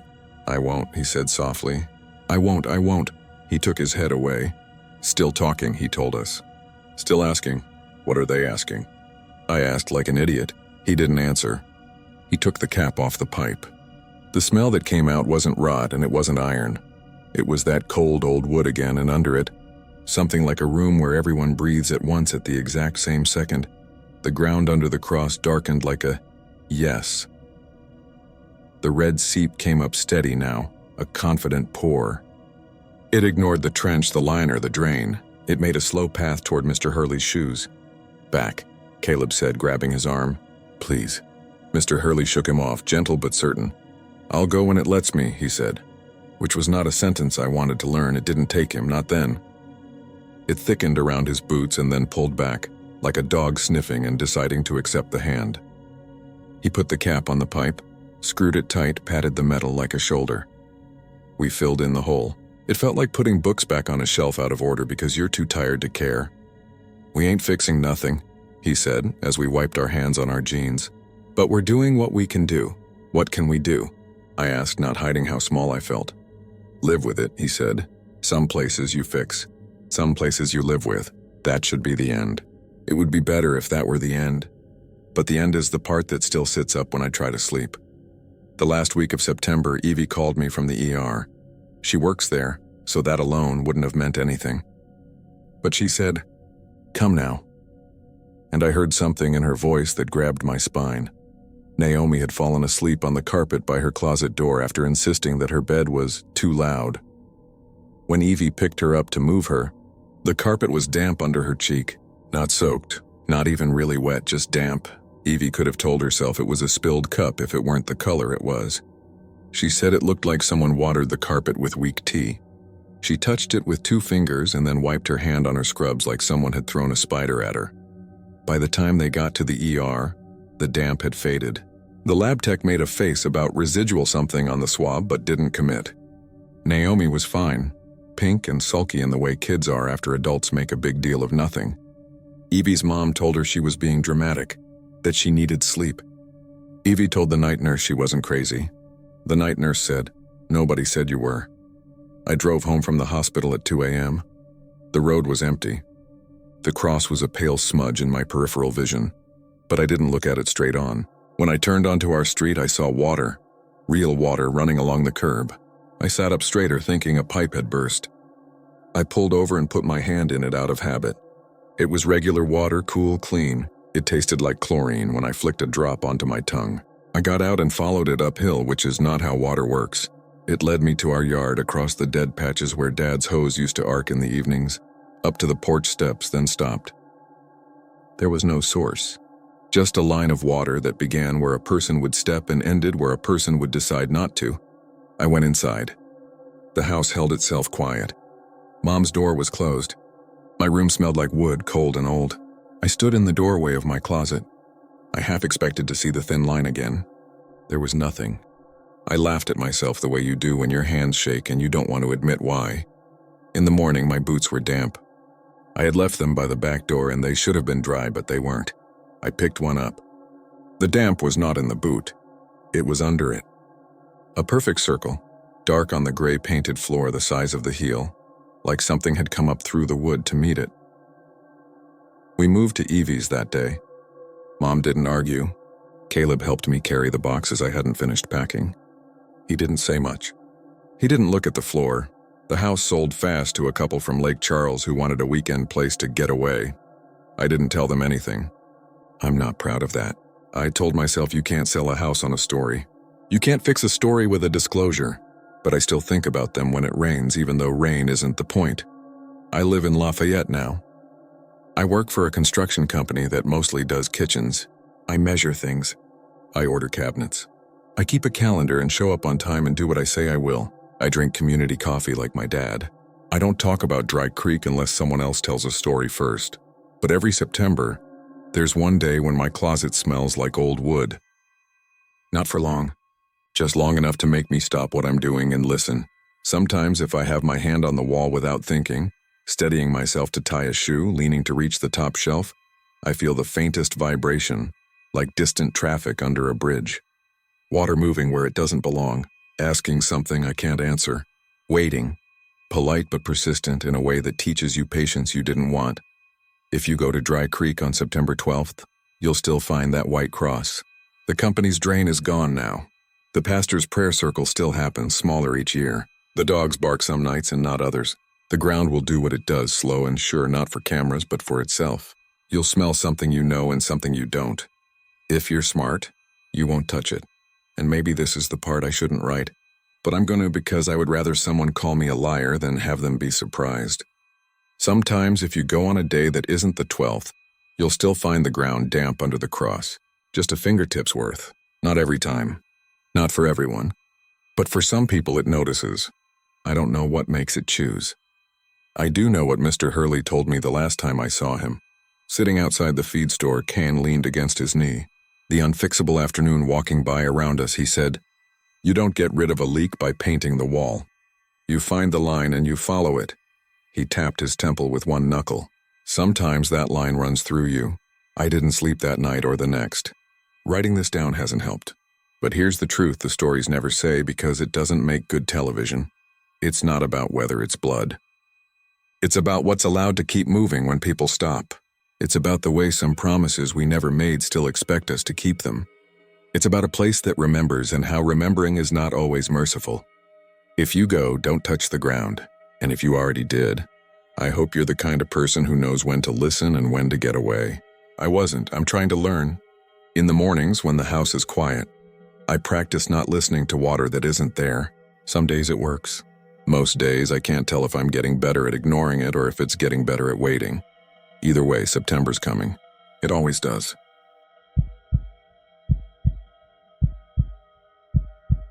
My name is Caleb Wright, and I'm from Stillwater, Oklahoma. If you're not from here, the place probably sounds like a postcard.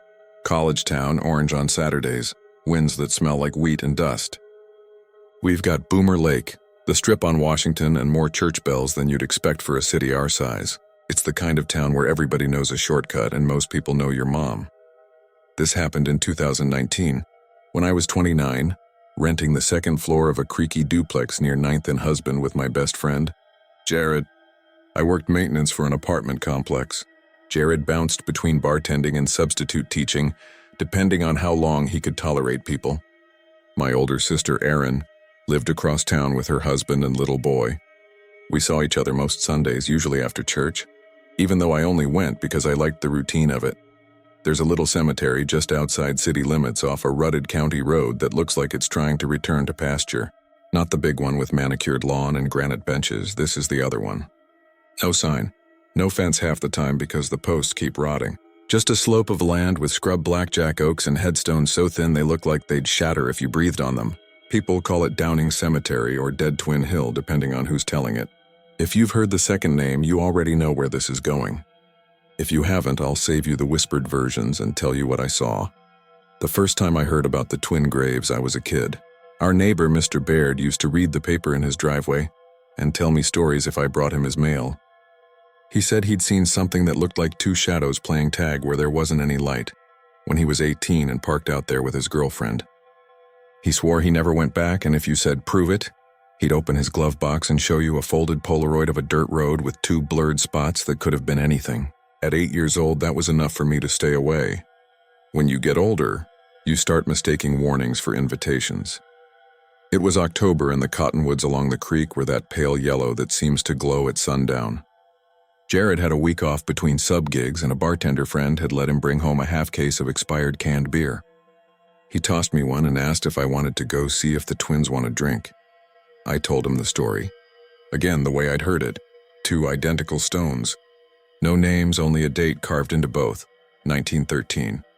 Some folks said the twins drowned in the creek that runs behind the cemetery. Some said a fever. Some whispered words like packed and stared over your shoulder like they were reading something you couldn't see. Even better, Jared said when I finished. If they don't have names, they can't get mad if we mispronounce them. We took his truck because my brakes squealed and I didn't want to bring that sound with me. It was a Sunday after I'd gone to Erin's for lunch and eaten too much casserole. She'd told me not to go. Not because she believed in anything, but because she knew I did. Just because you can make yourself afraid doesn't mean you have to, she said, and then put 2 containers of leftovers in my hands like a bribe. On the way out, my nephew put one hand on my knee and whispered, "Don't play in the road," which I know was just something he says lately, but I carried the words with me like a pocket knife. The road to the cemetery isn't on Google Maps. It's one of those county tracks that starts wide and then narrows until the grass Brushes the underside of your truck and you feel like you're driving on someone's yard. Jared took it slow and we rolled past a broke-backed barn and a pile of tires covered in kudzu. The sky was getting that purplish color you get after a clear day. I'm not a dramatic person, but right then the air felt thin, like it was stretched between two fingers. We parked on the shoulder and walked in through a gap in the trees that could have been a path or just two deer that happened to agree. The headstones were scattered like bad teeth. Some were marble, most were soft sandstone, and a few were homemade slabs of concrete with a name scratched into the wet surface 100 years ago. The wind was quiet. Not gone, just quiet like it was holding its breath.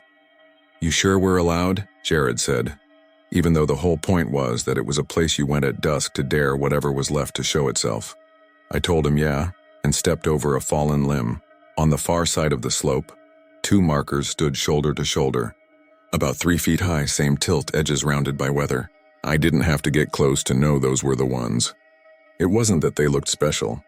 It was the opposite. They looked like they'd worked hard at not being noticed, like two kids hiding behind the same curtain. We walked up. No names. The left one had a chip missing on the top corner, but otherwise they matched. Each had the same date, April 17th, 1913, that's all. No beloved, no taken too soon, no last name so we could pretend to know them. Just the date. Jared cracked a beer and set it on the ground between the stones. "For the twins," he said with a little grin he used when he thought he might be offending somebody invisible. "Don't," I said. It came out sharper than I intended. I don't know why, but I wanted that space between them to stay empty. He looked at me. "You scared?" "We can go." "I'm not scared," I lied. The first strange thing was so small I almost didn't register it. As we stood there, the crickets stopped. You don't notice crickets until they go silent, and then it's like someone put a lid over you. The second strange thing was a smell, not strong, just a thread of it. Damp stone. Like when you open an old basement and the air has been sitting there folded for 100 years. The third was something I heard. Not words exactly. The rhythm of something said so often it had worn the corners off itself. The sound lived in the space between the stones. It was so faint I had to hold my breath to make sure it wasn't mine. I tried to act like I didn't hear anything. Jared shifted his weight, maybe to kick the beer can back toward himself, maybe because his boots were on uneven ground. The can tipped. It should have rolled downhill, but it slid toward the empty space and then stopped, balanced on a tuft of grass. It's a small thing, I know. I know how stuff like that sounds. You're seeing what you want to see. But it felt like a dog nosed it and then waited to see if we'd notice. "Okay," Jared said quietly. "That's neat." "Let's go," I said, already turning. He didn't argue. He took a step, then looked back and said, "Hey, what if we leave something else?" Like, he patted his pockets. "I don't have anything twins would want except like a lighter and 2 cough drops." "We're not leaving offerings," I said. "We're leaving." He shrugged and followed me back to the truck. The air changed as we walked. The crickets returned in a wave as if someone lifted their hand off a speaker. I didn't breathe right until Jared started the engine. We drove back to town with the windows down and didn't talk much. When he dropped me at the duplex, he said, "You going back out there?" "No," I said, which was again not true. The first night I dreamed I had 2 shadows. They weren't the same shape as me, though. Mine ended where my body did. These kept moving after I stopped. I woke up with my heart misfiring and didn't fall back asleep for a long time. 2 days later, I went to the library at OSU because I wanted to find the twins' last name. It felt important to know, like they were standing in my kitchen and I was being rude for not using it. The librarian, a woman with a scarf tied like a flight attendant, showed me how to use the archive room. I printed 2 newspaper pages from April 1913. One was about the opening of a new feed store. The other was a collection of small items. Calf born with 2 heads, deaths of note, creek level expected to drop. In the middle of that last one, there were 2 lines that didn't make sense where they were.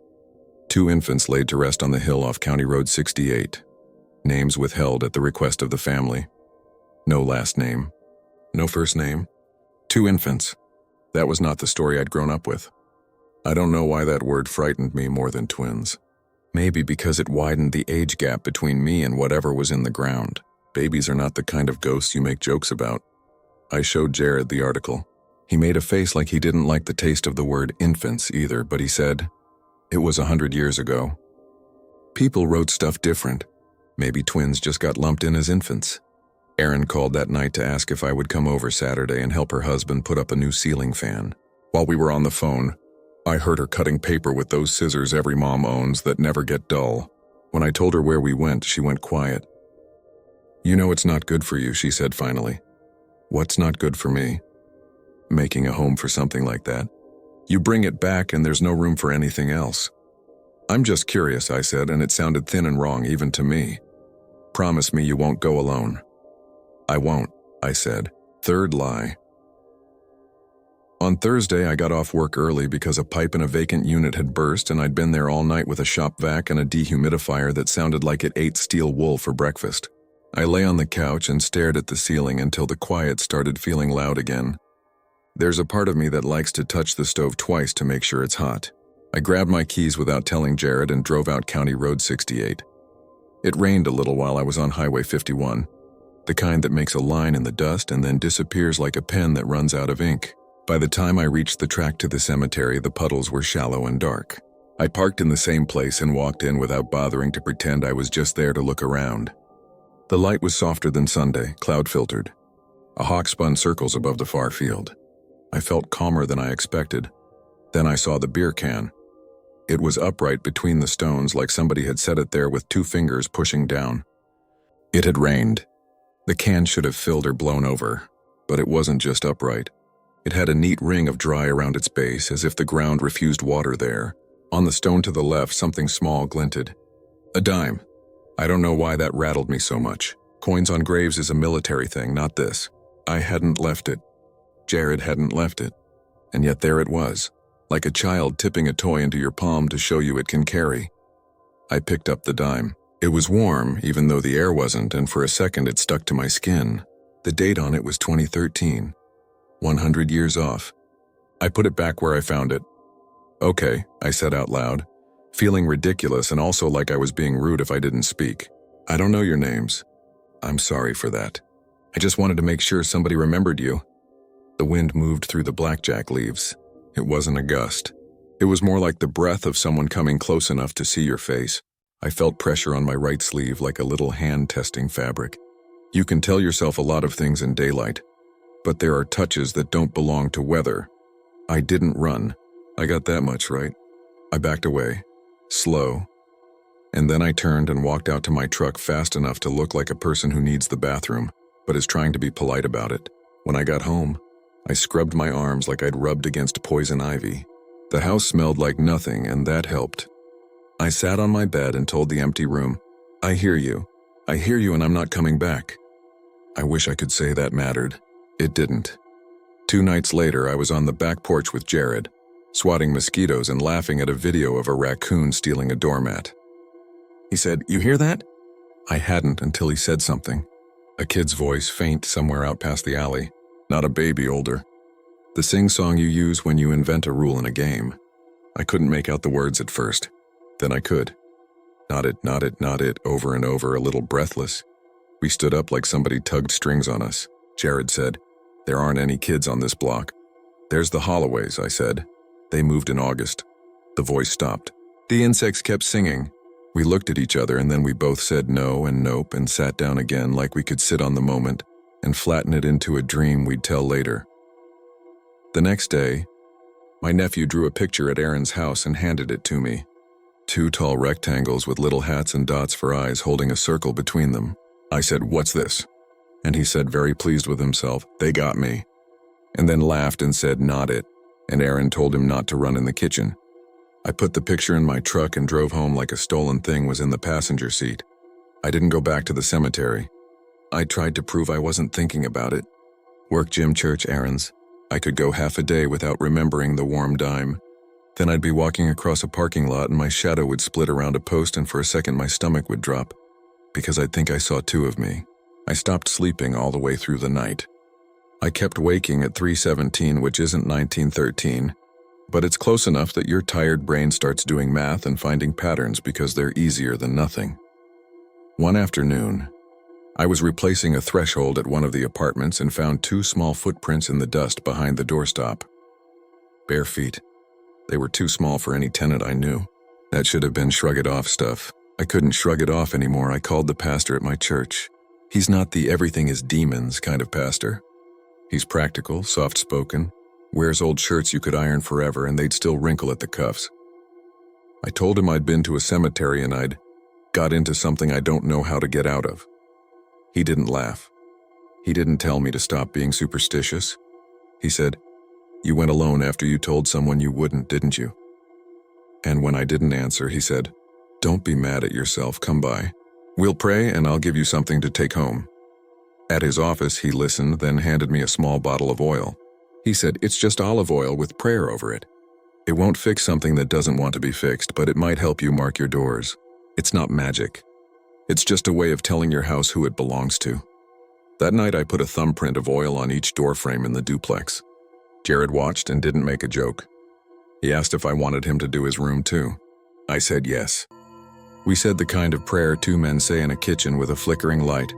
Simple, slightly embarrassed, sincere anyway. Things quieted for a week.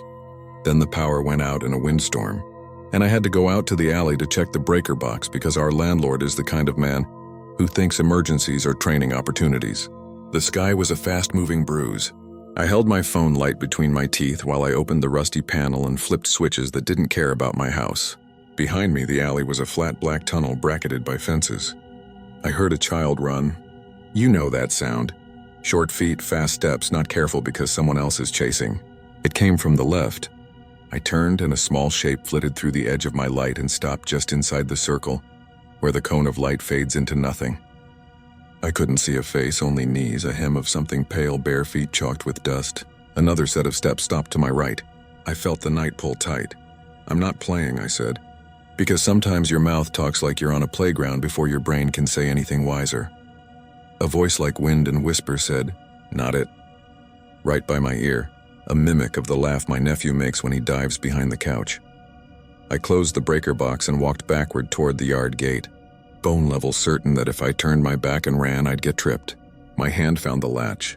I didn't see anything in front of me until I stepped into my own yard and the security light came on, and the world looked technologically safe again. The power inside flickered back. I realized I was crying in a stupid, quiet way that felt like a leak. I should have left town. I should have gone to errands for a week and slept on their couch with my feet toward the hallway like a kid. Instead, I did the other thing I do when I panic.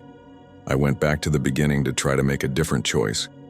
I drove to the cemetery with two things in my pocket: the picture my nephew drew and the dime from the stone. I told myself I was bringing them back. I told myself I would stand there and say I was sorry that I came alone, sorry that I walked into their place and pushed with my eyes, sorry that I called them out loud without saying their names. It was early evening. The clouds were high and moving. The light felt like leaning into a turn. I parked, walked in, and the silence lay down over the grass before I reached the hill. I saw the twin stones from 20 yards away and had the sudden cold knowledge that I wasn't the first person there that day. There were two small circles of dry where feet had pressed long enough to drink the damp out of the earth. I don't know how else to say it. I stopped a few paces away. "I'm leaving these," I said, and put the drawing and the dime on the left stone. The dime rolled, hesitated, then settled as if a breath had moved across the surface. "I'm sorry I came alone." "I won't again." Wind in the leaves. A small sound, not words. The rhythm of an invented rule again, except the words were different this time. "In the middle," a voice said like a suggestion. "In the middle." Another voice repeated it, an echo that wasn't an echo. "In the middle." I looked at the space between the stones. It's about 3 feet wide. If you stood there, your shoulders might touch both. It felt like stepping between two people who weren't fighting but who were old enough to know what they could make you do. "No," I said. My mouth was dry. "No." "In the middle," both voices said. Something brushed my ankle, quick and cool. I took one step back on instinct and my heel caught on a divot. For a second I windmilled and then I went forward, and my right foot landed on the dry ring around the place the beer can had been, and I was between the stones. I've never been in a storm cellar when the door shuts and the bar drops, but I think it must feel like what I felt. The air pressed from both sides. The world lost its sound like a TV turned all the way down. I smelled damp earth and soap and something sweet like a jar of old candy opened for the first time in decades. My head went light. The pressure on my shoulders wasn't heavy. It was more like someone putting a hand there to keep you from walking away. "I'm not it," I said to the empty air because the part of my brain that still worked decided that maybe the rules mattered. A giggle, the kind that doesn't mean joy so much as satisfaction. The pressure increased. A weight ran up the back of my hat like a child's hand. Another cool touch slid along my wrist, searching for fingers. I thought stupidly about how kids test the boundary of a dog with their palms soft and careful to see if it will lick or bite. I didn't pray with words. I just said no like a stubborn thing. I don't know how long I stood. It could have been 5 seconds. It could have been 5 minutes. Then a gust came down the hill like a train and pushed my shirt against my chest. The pressure slipped.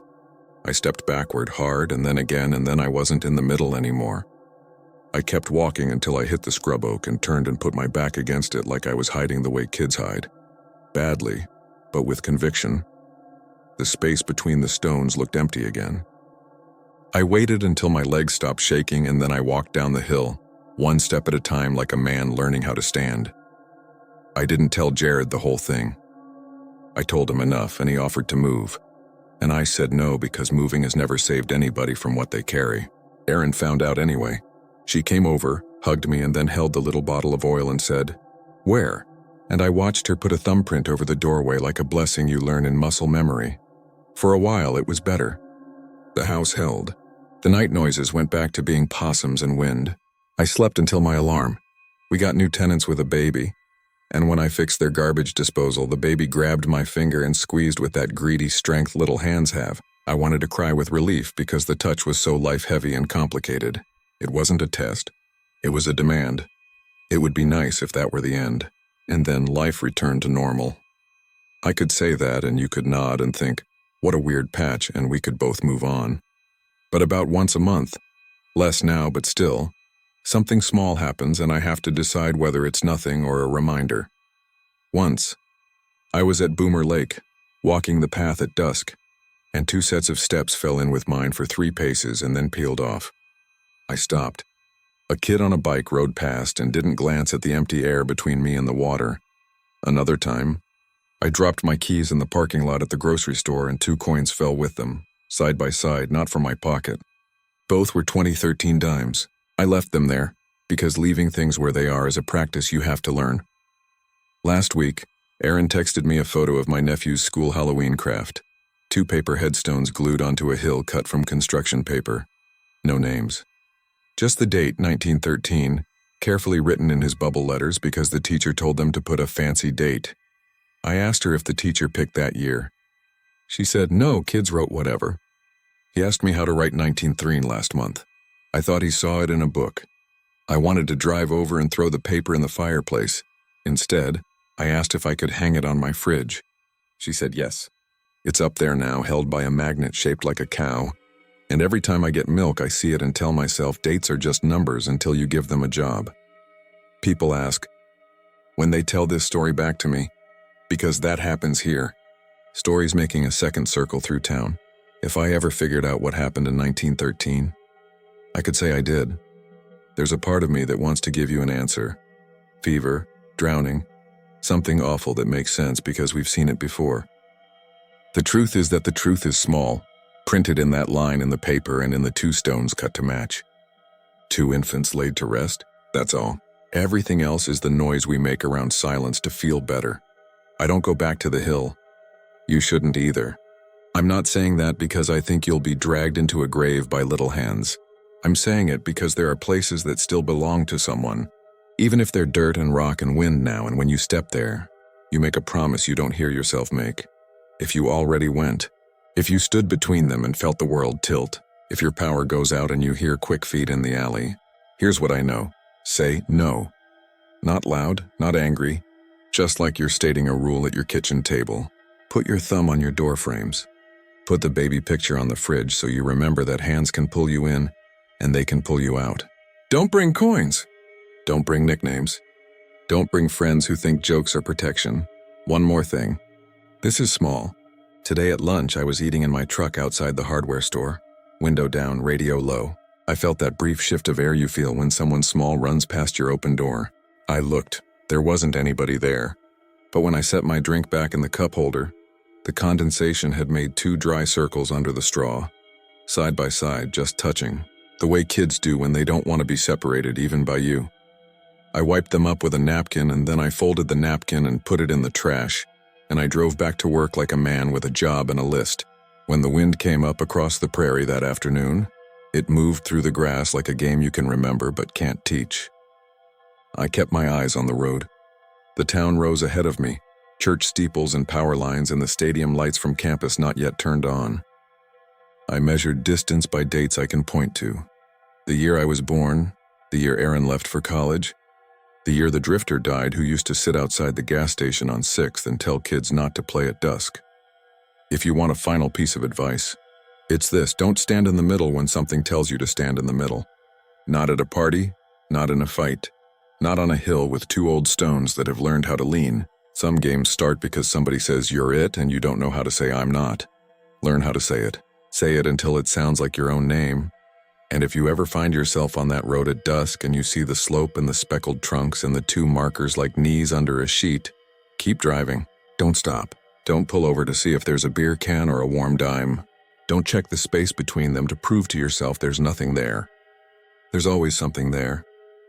The trick is it doesn't always want you.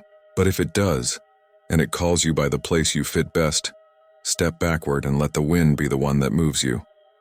I'm home now. The house is quiet. The fridge hums and the picture with the paper stones hangs there. And the oil thumbprints have faded to something you could miss if you're not looking. At 3:17, the AC kicks on. Outside, the leaves flick their edges against one another and sound like 100 small hands clapping once politely. I don't look out the window. I don't need to.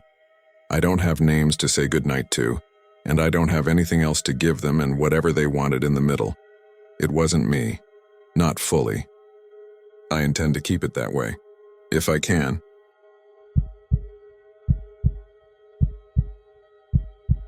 My name is Aaron, and I'm from Clarksburg, West Virginia. I don't usually post in places like this, and I know the minute I say the name Bells Hollow, somebody local is going to roll their eyes and tell me it's just an old ghost story. If that's you, fine. You can save your breath and scroll past. I'm not trying to convince anyone. I'm just trying to get this out clean, in one go, so I can maybe sleep through a night again. This happened last fall, during the first week of October. I was 32, laid off from a safety consulting gig at a warehouse outside Fairmont.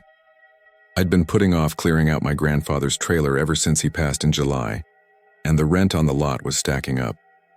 That was my main reason for driving back into Harrison County. The second reason was a message I got from an old friend, Mara. Mara and I grew up together. She moved away after high school and came back 2 babies and a divorce later. She sent me a photo on Facebook, a shot taken from the overlook on County 7 where you can see the valley curl and the steeple of what used to be Zion Missionary in the distance. Under that, in the shade of the hill, there's a scatter of roofs, not many. The sign at the turnoff still says Bells Hollow in chipped white paint. Her caption was, "Guess which idiot bought a cheap place on Cedar Lane?" We messaged back and forth. She said the town wasn't a town anymore. Just a handful of houses with bank-owned stickers on the doors, a clinic with plywood over the windows, and a filling station with weeds growing up through the pump basins. It was cheap because nobody wanted it, and the one person who tried to flip a place there had an accident and sued the county. She didn't believe in curses. She believed in getting a 3-bedroom house for less than a new truck. "Come help me pull carpet and I'll buy you pepperoni rolls," she wrote. "We'll make a day of it." I told her yeah after I dealt with my granddad's mess. The trailer smelled like cigarettes and pine sol when I opened it up. I filled 4 contractor bags with old catalogs, stacked up Folgers cans of screws, and found a cigar box full of silver dimes. On the bottom of a kitchen drawer under a yellowed phone book, I found an envelope with 3 clippings. 2 were of old TV schedules. The third was a photocopy of a newspaper article, "Grave Diggers Interrupted in Bells Hollow." It had to be from decades back, but there was no masthead or date on the photocopy. The piece was short. A crew moving graves for a road widening found a coffin chained shut from the outside, the lid scored with scratch marks. The town doctor ordered it reburied and sealed in concrete. The last line said, "No one resides in Bells Hollow today." I expected to laugh.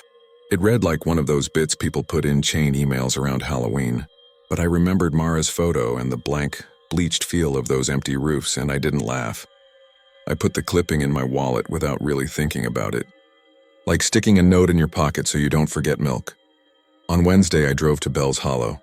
If you're not from here, a hollow is a small valley cut between hills, tight enough that your ears pop if you drive in too fast, shaded enough that snow hangs around long after it melts in town. The approach to Bell's is through a notch where the road pinches to one lane, and a little creek slips under the culvert. Sumac crowds the shoulders, and the blacktop is rutted like somebody dragged chains across it over and over again. The first thing you notice after the turn is how quiet it gets. Not silent. You can hear leaves moving and water, but it's like the sound has a lid on it. Mara's place was a ranch with aluminum siding and a roof line that dipped in the middle. She was on the porch, hair up in a red bandana, waving a pry bar like a conductor. Beside her, leaning on the railing, was a guy I didn't recognize. Late 30s, shaved head, army green jacket. He had the shoulders of somebody who lifts sheetrock for a living. "This is my cousin Caleb," she shouted as I got out of the truck. "He's here for the heavy stuff," Caleb nodded. His eyes ran over my truck. The dented fender, the 2x4s ratchet strapped in back. "You the safety guy?" he asked. "On hiatus," I said. "We hauled carpet for a couple hours. It was that nasty old glued down stuff. And the tack strips spit tacks into your palms if you weren't careful." Mara kept up a running commentary about the guy who sold her the house, and how the only working cell signal was near the war memorial. She said the clinic at the far end still had boxes inside if you peered through a gap in the plywood, like the doctor left for lunch and never came back. She joked. At lunch, we ate pepperoni rolls on the porch and drank grape Faygo from a case I found in my truck bed. I asked Mara when the last person actually lived here. 15 years, maybe? She said, "Maybe more. Sheriff says folks drifted out after the mill closed. Then there was the flood, then that mess with the cemetery." "The cemetery?" I felt the clipping in my wallet like a hard spot under the skin. She pointed. "You could see it if you knew where to look. Up above the church, on a shoulder of the hill, a triangle of fence with a leaning elm." "Zion Cemetery," she said. "Dad used to mow it when he was young. The county tried to move a few graves when the road washed out and the old-timers got loud about it. And then the story got loud enough to outlive the old-timers." Caleb wiped his hands on his jeans. "They dug up a coffin with chains," he said, as if he were bored with this part. Doc said, "Put it back." "They poured a concrete cap. Then people said the cap cracked on its own. Then people stopped coming out here much.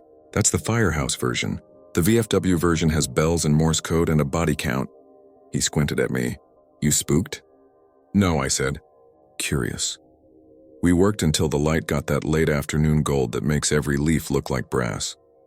Mara's kids came back from their dads a little after 5 and she had to go pick them up. She asked if we wanted to stay and grill, and Caleb said he had to be at the plant by 7. I said I'd help her another day. She pressed a house key into my palm. "If you get bored," she said, "or if you feel like being stupid and exploring the clinic, give me a call first so I can tell you not to." I meant to drive back to town. I meant to grab a beer in Nutter Fort and flip through job listings on my phone and not think about chains. But I stood on the porch and looked up toward the cemetery and felt that stupid tug that gets people in trouble. I'm not brave. I'm not reckless. I just have that thing where if there's a door, I want to know what's behind it, even if I'm the one who has to pay for the knob. The path to Zion Cemetery was a goat trail through vines. The fence was withered and patched with chicken wire. I stepped through a gap, and the ground under my boots changed from duff to something more springy, like a mattress with a broken spring. The stones were mostly fieldstone markers with initials buttered into them with some kind of putty, long gone white. There was one granite obelisk with lambs carved at the base. The leaning elm had a scar around it like a belt where someone had wrapped a wire years back. I found the concrete without meaning to. It wasn't a slab so much as a plug, an oval in the earth roughly the size of a coffin and raised just enough to catch your toe. There were cracks in it that looked like lightning forks, and in the middle, a small circle where the trowel marks were still visible. Whoever poured it did it in a hurry. A rusted chain end poked out of the concrete like a snake frozen mid-slither. The link was thick enough to wrap your hand around. I don't mean to sound like I stuck around long, because I didn't. I didn't kneel or touch the cracks or call out hello. I stood there long enough to feel my heartbeat in my teeth, and to notice that the air on that little plot felt a degree colder, the way it does when you open a refrigerator. And then, this is where I know it sounds like I'm trying to tell a campfire story. I heard a sound that made the nerves in my forearms go tight. It was a tiny metal ring, not loud, not theatrical. Think of the sound a seashell makes when it bumps the rim of a porcelain sink. I looked at the chain. It didn't move. The sound came again, higher, tapping on something hollow, and then it walked away from me across the ground. I say walked because that's how it felt. Not a rumble. Not a gopher. Little ticks, 10 inches apart like knuckles knocking under the dirt as they took steps into the shade. I backed up. I don't have a brave exit for you. I half tripped over the fence and slid down the path on my backside and didn't stop until my shoulder hit the wheel of my truck. I drove away. I made it all the way past the creek and up the notch and out where the sky opens, and then I pulled over and put my head on the steering wheel. I told myself I heard a walnut drop, or an acorn, or some spring shifting under the concrete. I told myself that. I told myself a lot of things. At 8:43 p.m., 3 hours later, my phone buzzed. It was a text from Mara. "You okay? Cousin says you looked peaky." Then a second. "Kids are down. If you want to come by early tomorrow, I'll have coffee." I typed out "sounds good" and deleted it. I typed, "Do you know anyone who worked on the cemetery move?" and deleted that too. I ended up sending, "You ever been inside the clinic?" She wrote back right away, "No, don't. My mom says old medical stuff carries bad luck." Then, "But if you have to be stupid, wait for daylight and call me." I tried to sleep at my granddad's trailer. The bed complained. The clock made a bubbling sound in the dark. I woke at 2:11 exactly and lay there not moving because I could hear something small drift along the skirting under the trailer. Scrape. Pause. Scrape. I told myself it was a cat. I told myself a lot of things. At 3:26, I gave up and got dressed and drove back to Bell's Hollow. Because if there's one thing worse than a bad idea, it's the bad idea you can't stop thinking about. The clinic sat at the far end of town past the filling station. A low brick rectangle with a porch roof held up by 2 white columns. A wooden board over the front door had Dr. A.M. Crane hand-painted on it in faded black. The windows were a toothy grin of plywood. On the side where the briars were thinner, someone had pried up a sheet and bent it back. I slid through and immediately felt that refrigerator air again. There's a smell old clinics have, alcohol, paper, something sharp but hollow. That was there, plus a layer of wet cardboard. My flashlight caught a waiting room with a row of plastic chairs and a wall of pamphlets. Know your blood pressure, miner's lung, tetanus after the flood. The reception window had a sliding pane with a little metal bell mounted beside it. I tapped it without thinking. The ding was flat, like a bell rung with a mitten. The rest of the clinic was half office, half storage. A rolling scale, a human skeleton hanging from a hook with a crack running through the pelvis, boxes of gauze. I followed a hallway toward the back and found a door marked stairs. In the basement, it was cooler. My breath fogged a little. Shelves ran along the walls and the banana pale light from my flashlight wobbled over labels written in tidy capital letters. Bandages. Ledger, 1968-974. Aspirin, chain, the last one stopped me. The shelf under that label had 6 spools of chain, the kind with small links used for hanging signs, and a box of little bells like you'd tie on a cat collar, only each had a loop of wire already threaded through it.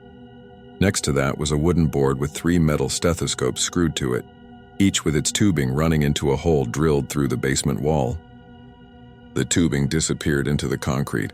For a second I thought of the thing people did 100 years ago, tying a string to a finger and running it to a bell above ground so a person accidentally buried alive could ring it.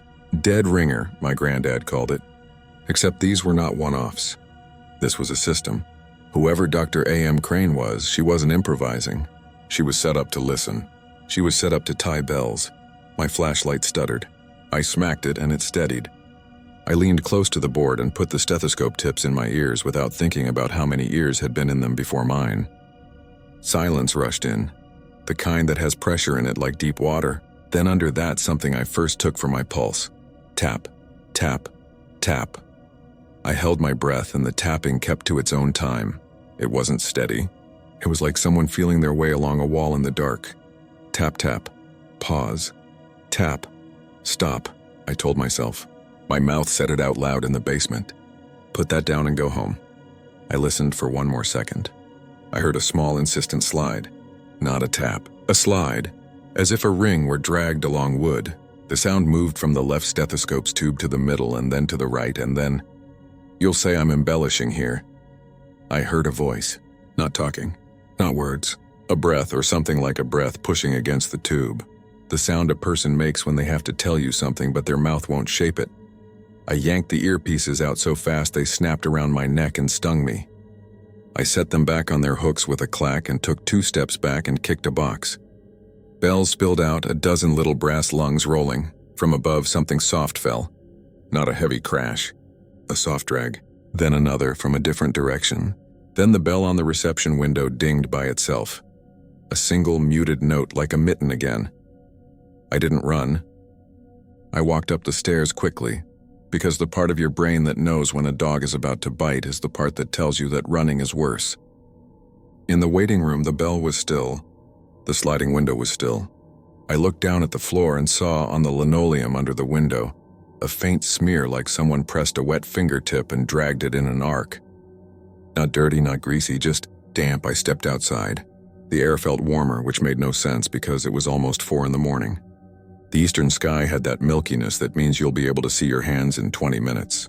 I stood on the porch and made a decision that felt like it came from somewhere below my ribs. I walked up the road to Zion. I told myself I wanted to prove something to myself. I told myself if I put my hand on that concrete plug, and it was warm or buzzing or singing, I'd finally have an excuse to leave the state and not come back except for Christmas. I told myself I'd knock once, and if nothing happened, I'd go home and rip out carpet and be sensible. I reached the fence and stepped through and walked between the stones and up to the plug. I stood over it, the crack lines dark like the joins in a skull. I squatted and put my palm flat on the concrete. It was cold. Not shocking, not electrical. Just cellar cold. I let out a breath I didn't know I'd been holding. I knocked my knuckles against the plug in a small, embarrassed show of bravery. "Hello," I said, and I laughed at myself right after. A little breathy laugh that sounded wrong here. Nothing answered. Not a tap. Not a bell. Birds made that early murmur off in the trees, and a truck down on County 7 passed, and then, because the world does continue even when you're scared, I heard what I think was a dog shake itself somewhere distant. I stood up. "See?" I said to the empty air. Nothing. Then the chain end sticking through the plug lifted from the concrete. Not high, not dramatic. Just enough to float and then lie back down with a small, clean sound. Metal touching stone. I did run then. I ran like a kid who believes if he makes the yard light, he's safe. I banged my shin on the fence and didn't feel it. I threw myself into my truck and turned the key, and the truck groaned, and I thought if it didn't catch, I would leave it there forever and walk. It caught. I drove without looking in the mirror. I didn't stop at the notch. I didn't stop at the stop sign. I didn't stop until I was at my granddad's trailer, and even then I left the engine running while I leaned on the horn. I don't know what I thought honking would do. Call somebody, make a neighbor open a window, wake up a world that had played a trick on me and would now come out laughing and tell me I got. No one opened a window. No one laughed. I slept on the couch with the TV on. At 10:16, Mara called. "You okay?" she asked, voice careful. "No," I said, "not especially." She came over with coffee and looked at my face and sat on the edge of the couch. I told her the basement and the bells and the chain and my voice saying hello to a slab of concrete. She didn't smile. She didn't tell me I was ridiculous.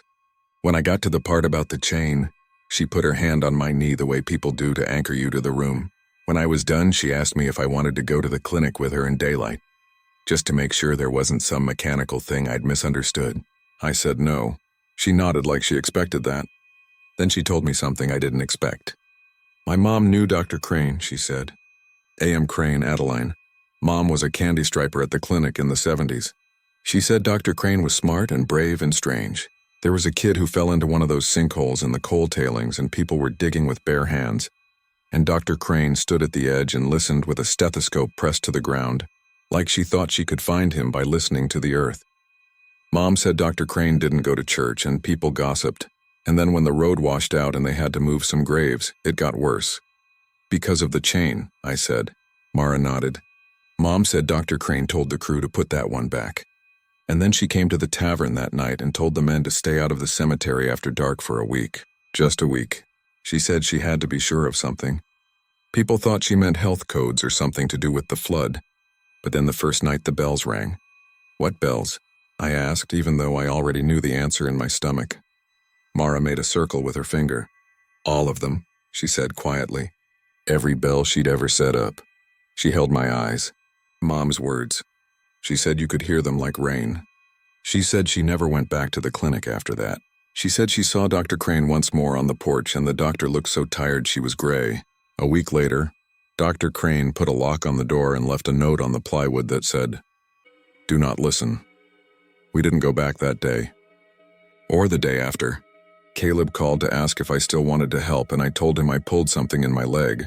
I sat in the trailer and tried to think about the job board and the dimes and anything else. That night, the crawlspace made a scraping that I could tell myself was a cat and then a tapping I could not. I turned the TV up and it didn't help. The tapping sat behind the sound like a heartbeat under a song. On Saturday, I drove to the county library and asked the reference desk about Dr. A.M. Crane. The librarian, a woman with silver hair that stood up like a crown, typed and squinted and said there was a notice from 1989, clinic to close, and a marriage announcement from 1971 where Adeline M. Crane's sister got married in Elkins. She clicked and clicked.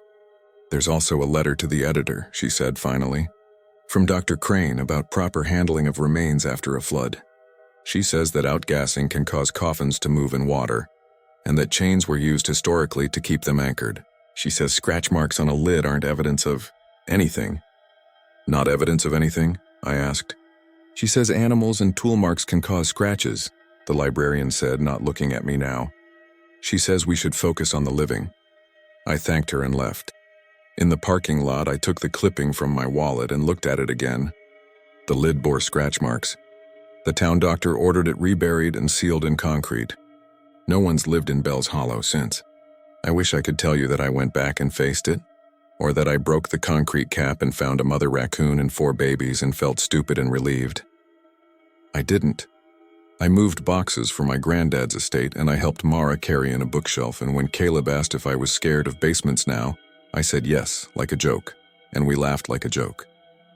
2 weeks later, I took a job in Columbus. I told myself distance would turn it into a thing I almost remembered. 3 months after I moved on a Thursday night, I woke up at 2:11 on the dot to the sound of my apartment's baseboard heater ticking as it cooled. Then something else, a smaller tick-tick-tick underneath. I lay there and couldn't decide if the sound came from the floor or from the metal air duct in the wall. I told myself it was the neighbors. I told myself a lot of things. On my kitchen counter, a little souvenir I forgot to mention, a brass bell I hadn't meant to take that must have gotten into my jacket pocket when I kicked that box, sat beside my keys. I told myself it was just a bell. The apartment was quiet. The bell trembled on the counter like a coin when the subway goes under the street, and then, without any air moving at all, it made one small, private sound. Ding. I didn't pick it up. I didn't touch it for 3 days. 2 weeks after that, a thin envelope showed up with no return address. Inside was a photocopy of one paragraph from a letter to the editor. Not the one the librarian had read unless she'd left parts out. It was signed A.M. Crane, M.D., and the part that was underlined said, "There are things we hear because we're listening for them, and there are things that have no mouth until we make one. Please don't make mouths in the earth. Please leave the bells alone." I moved again in spring. Different job, different city. I left the bell in a drawer in a house I sublet to a nurse who said she worked nights and wouldn't be around much. I didn't tell her about Bell's Hollow. I didn't tell anybody after that. Not until now. When I think about going back, it isn't because I want a story. It's because part of me wants to stand in that clinic basement with something better than my ears. I want a meter or a camera or a person steadier than me to tell me if there's anything there at all. Or if I made the whole thing out of the fear of getting stuck in a place I grew up in and never chose.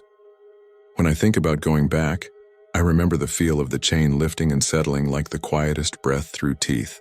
I remember the way the sound walked away from me under the ground.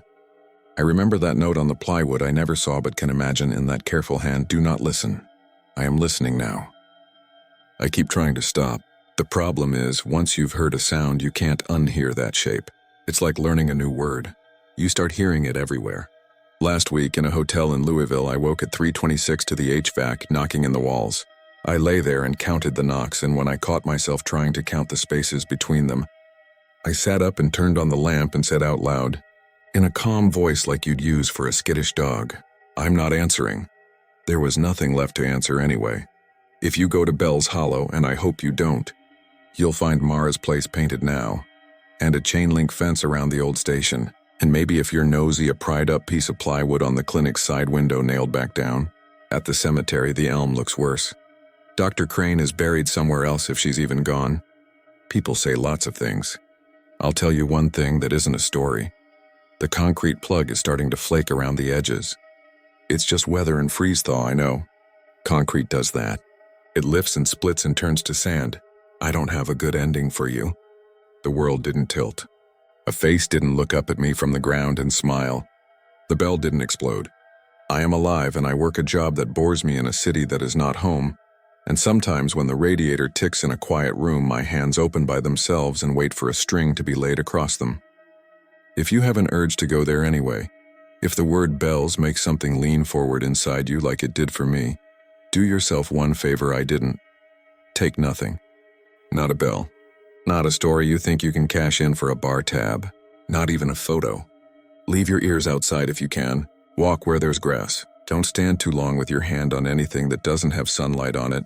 And whatever you do, if you hear that small sound, if the world corners itself down to the size of a ding, don't answer it. Don't knock back. That's how they know where your hands are. That's how they learn your name.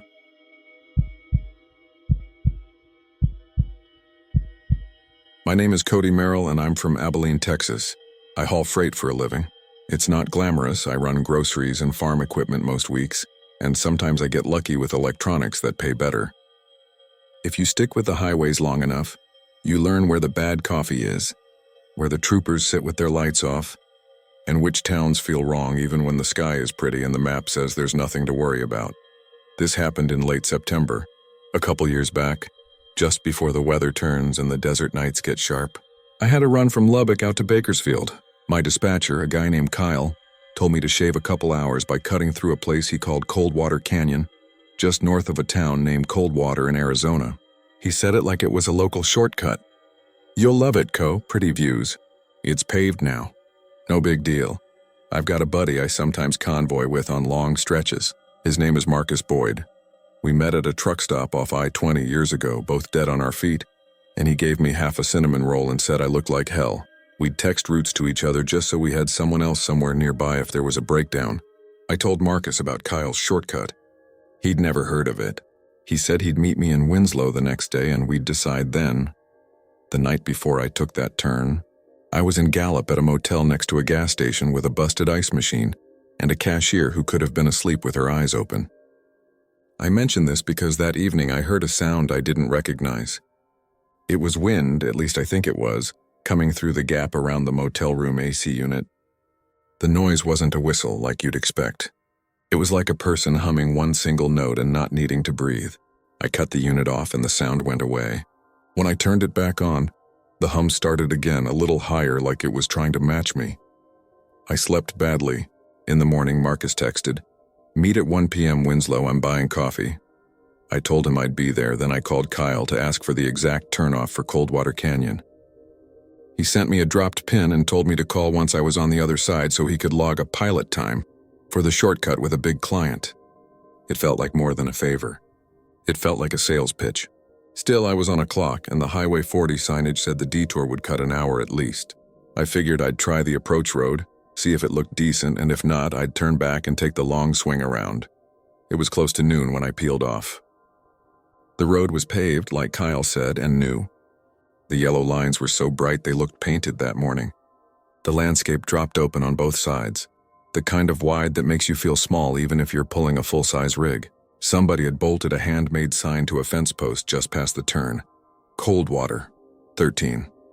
Underneath, someone else had written in Sharpie, "Turn around at the song." I told myself it was a joke, a local thing to punk tourists. I had miles to make, and I planned on turning back if anything felt sketchy. The CB was quiet. The road was 2 lanes but smooth.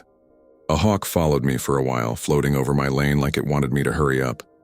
About 10 minutes in, I started losing cell service. The desert is funny like that. Full bars 1 minute, nothing the next. My GPS screen lagged for a second and then corrected itself. The sound in the cab got weird. If you drive alone a lot, you know the noises of your truck the way you know your own heartbeat. This was different. The wind against the hood rose and fell in this way that felt coordinated. It wasn't random. Sometimes it sounded like singing from far away. I turned off the radio and coasted down a gentle slope, telling myself it was just the canyon channeling the air.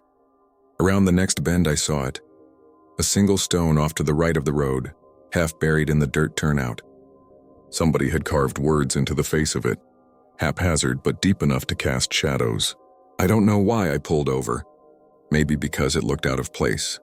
It was the only thing in sight besides a tangle of dry brush and a fenced-off stretch of cattle land. The words on the stone were simple. I'll be waiting. I've seen memorials along highways, crosses, flowers wired to a post. This wasn't that. It wasn't fresh either. The edges of the carving were sanded down by time, and there were old wax strips on the flat top like someone had set candles there more than once. I took out my phone even though I didn't have service and snapped a picture. When I did, I heard that humming again. It was the wind, but it felt like it was near my ear. It dropped low and then rose higher. Not a melody exactly, but something like one. A tone that shifted until my jaw vibrated with it. I got back in the cab and drove on. For a while the canyon narrowed, and the sky overhead cut into a thin strip. There was a pull-off with another handmade sign. Navajo fences, private, no trespass. Beyond that, the canyon opened into a bowl that showed the town in the distance. Coldwater, I guess. It was smaller than I'd expected. A few streets, a water tower with the town name in fading blue letters, a gas station with a green awning, and one church whose steeple looked too nice for the rest of it, like someone donated money and built it out of guilt. I rolled into the station on fumes and bought $30 of gas from a teenager named Owen, who knew more about trucks than I did. "Don't go through the canyon first time alone," he said, unprompted, while he rang me up for beef jerky and a coffee that smelled like a campfire. "You're heading that way, aren't you? Nobody comes from the other side." "What canyon?" I said, pretending I didn't know. He pointed with his chin. "Coldwater. You can hear it if you stop your engine on the east edge and roll the window down." He looked embarrassed after he said it, like he'd told me a ghost story and was waiting for me to laugh. "Sorry, I'm not supposed to tell folks that." "Who told you you're not supposed to?" I asked. "My mom. And Pastor Miller." He handed me my change. "My uncle, he said he hears it in the evap cooler when he tries to sleep." The word "it" hung there. "The singing?" I said. Owen's shoulders came up. "It ain't singing," he said, like I'd offended him. "It's the wind. But it sounds like a person when it hits the rock. It's just the shape of the canyon."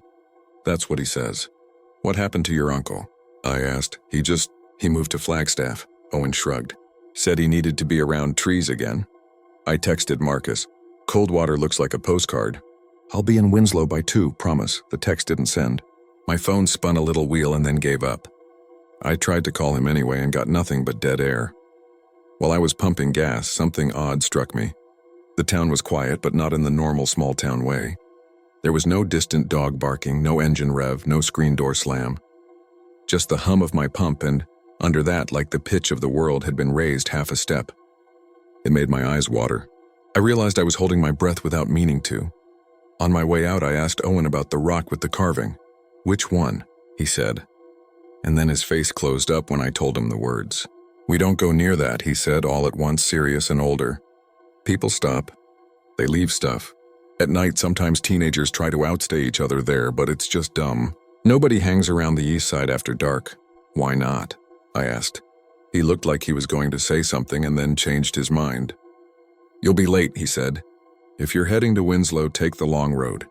The canyon's real tight before you come up the other side. It's not built for your load." I should have listened to him. Instead, I texted Marcus again, even though I knew it wouldn't go through. 5 miles through the canyon. Be there soon. I told myself I was being careful, that I'd keep the speed low. It was daylight. The sky was clean. Weather said clear. What could go wrong? The thing about shortcuts is they only feel like shortcuts when you can see both ends. Once you're in, the mind starts looping. You check the clock and then check it again, and the numbers don't make sense. The canyon walls closed in. The light went from bright to flat to a kind of yellow dimness like late afternoon, even though it was just past noon. I took it at 30 with my hazards on, hugging the line, fighting the urge to stop and listen to the air. That's when the CB cracked on its own. No voice at first, just static and a breathy sound. Then a voice that sounded like someone whispering through a paper bag. "Is someone there?"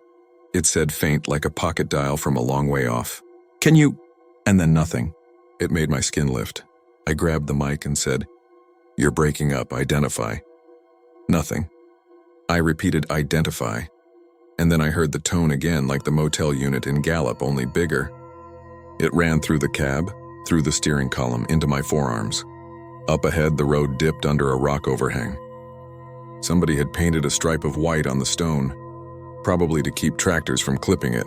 Right under that stripe on the shoulder was a bouquet of sun-bleached plastic flowers tied with a ribbon. I passed under the overhang. For 2 seconds, the tone grew fast, like it found a throat. I can't explain that part without sounding crazy. It sounded like it used my own breath for a beat. The wheel tugged and I corrected. That's when I saw movement in my side mirror, something pale hugging the left shoulder, keeping pace with my trailer, like a person walking. When I looked straight at it, it wasn't there. Only in the mirror. I put my foot down a little, hating myself for it. The GPS screen froze and then spun like it had lost where I was. The display said recenter. Then it said calculating, then it just went blank and showed me that little lasso looping. The CB hissed as though someone put their mouth right up to it and didn't say anything at all. I tried to think like a professional. Slow down, keep the line, watch the gauges, breathe, except breathing felt off. The tone made it hard to take a full breath at a normal pace, so I ended up matching my inhaling to the sound. After a minute of that, my hands went tingly. I forced a deep breath and my vision pricked at the edges. I don't know exactly when I realized I was no longer moving forward the way I thought. The canyon had landmarks, little clefts, a boulder with a split like a smashed watermelon, a dead creosote bush that looked like a hand. But they began to repeat. I'd passed the dead bush, then the split boulder, then the painted stripe under the overhang, then the flowers, and then the dead bush again. First, I thought I was mistaken. Then I started counting seconds between them. The numbers lined up. The CB hum deepened every time I reached the overhang, like something on the other side was getting better at finding me. I braked and put on my flashers. The tone rose like it didn't like that. Maybe it was a coincidence. Maybe it was anxiety. I put it back in gear. The tone settled. That felt like a reward. That scared me worse than anything so far. At the next pullout, a little dusty shelf barely big enough for a pickup, I parked and killed the engine. The quiet fell all at once. Then the wind moved through the canyon, lower now. And it did the thing Owen had warned me about. It matched the shape of the rock and the shape of my cab and the shape of my stupid chest. It sang. Not a song you'd know. One note, then another, a hair higher, then a drop, over and over. It sounded like somebody who wanted you to open your mouth and hum too, like a children's game in the dark. Something about that pullout felt used, like tires had cut the same grooves again and again. There were candle wax circles on the dirt, and there were boot prints, old ones, like someone had stepped out of a truck and then taken one careful step toward the canyon wall and then nothing. The toe marks ended like the person decided to walk tiptoe onto the air. I got out to look. I shouldn't have. The air bounced off the walls and the tone moved through me like a bass line nobody else could hear. There were little paper scraps weighted with stones, handwritten notes bleached into illegible slips. The wax circles were set at the same distance from the wall every time, like people had been told exactly where to put them and did as they were told. Up high on the wall, some joker had spray painted a mouth with a cartoon tongue. The paint had run in long black tears. I got back into the cab with my heart in my throat. I turned the key. The engine hesitated. The CB popped and a voice said very clearly this time, "Come on. I'm not proud of this part." I talked back. "No," I said like it was a person in the next room. The voice said, "I'll be waiting." I threw it in gear and rolled. The canyon opened a fraction and I felt the sunlight hit my forearms.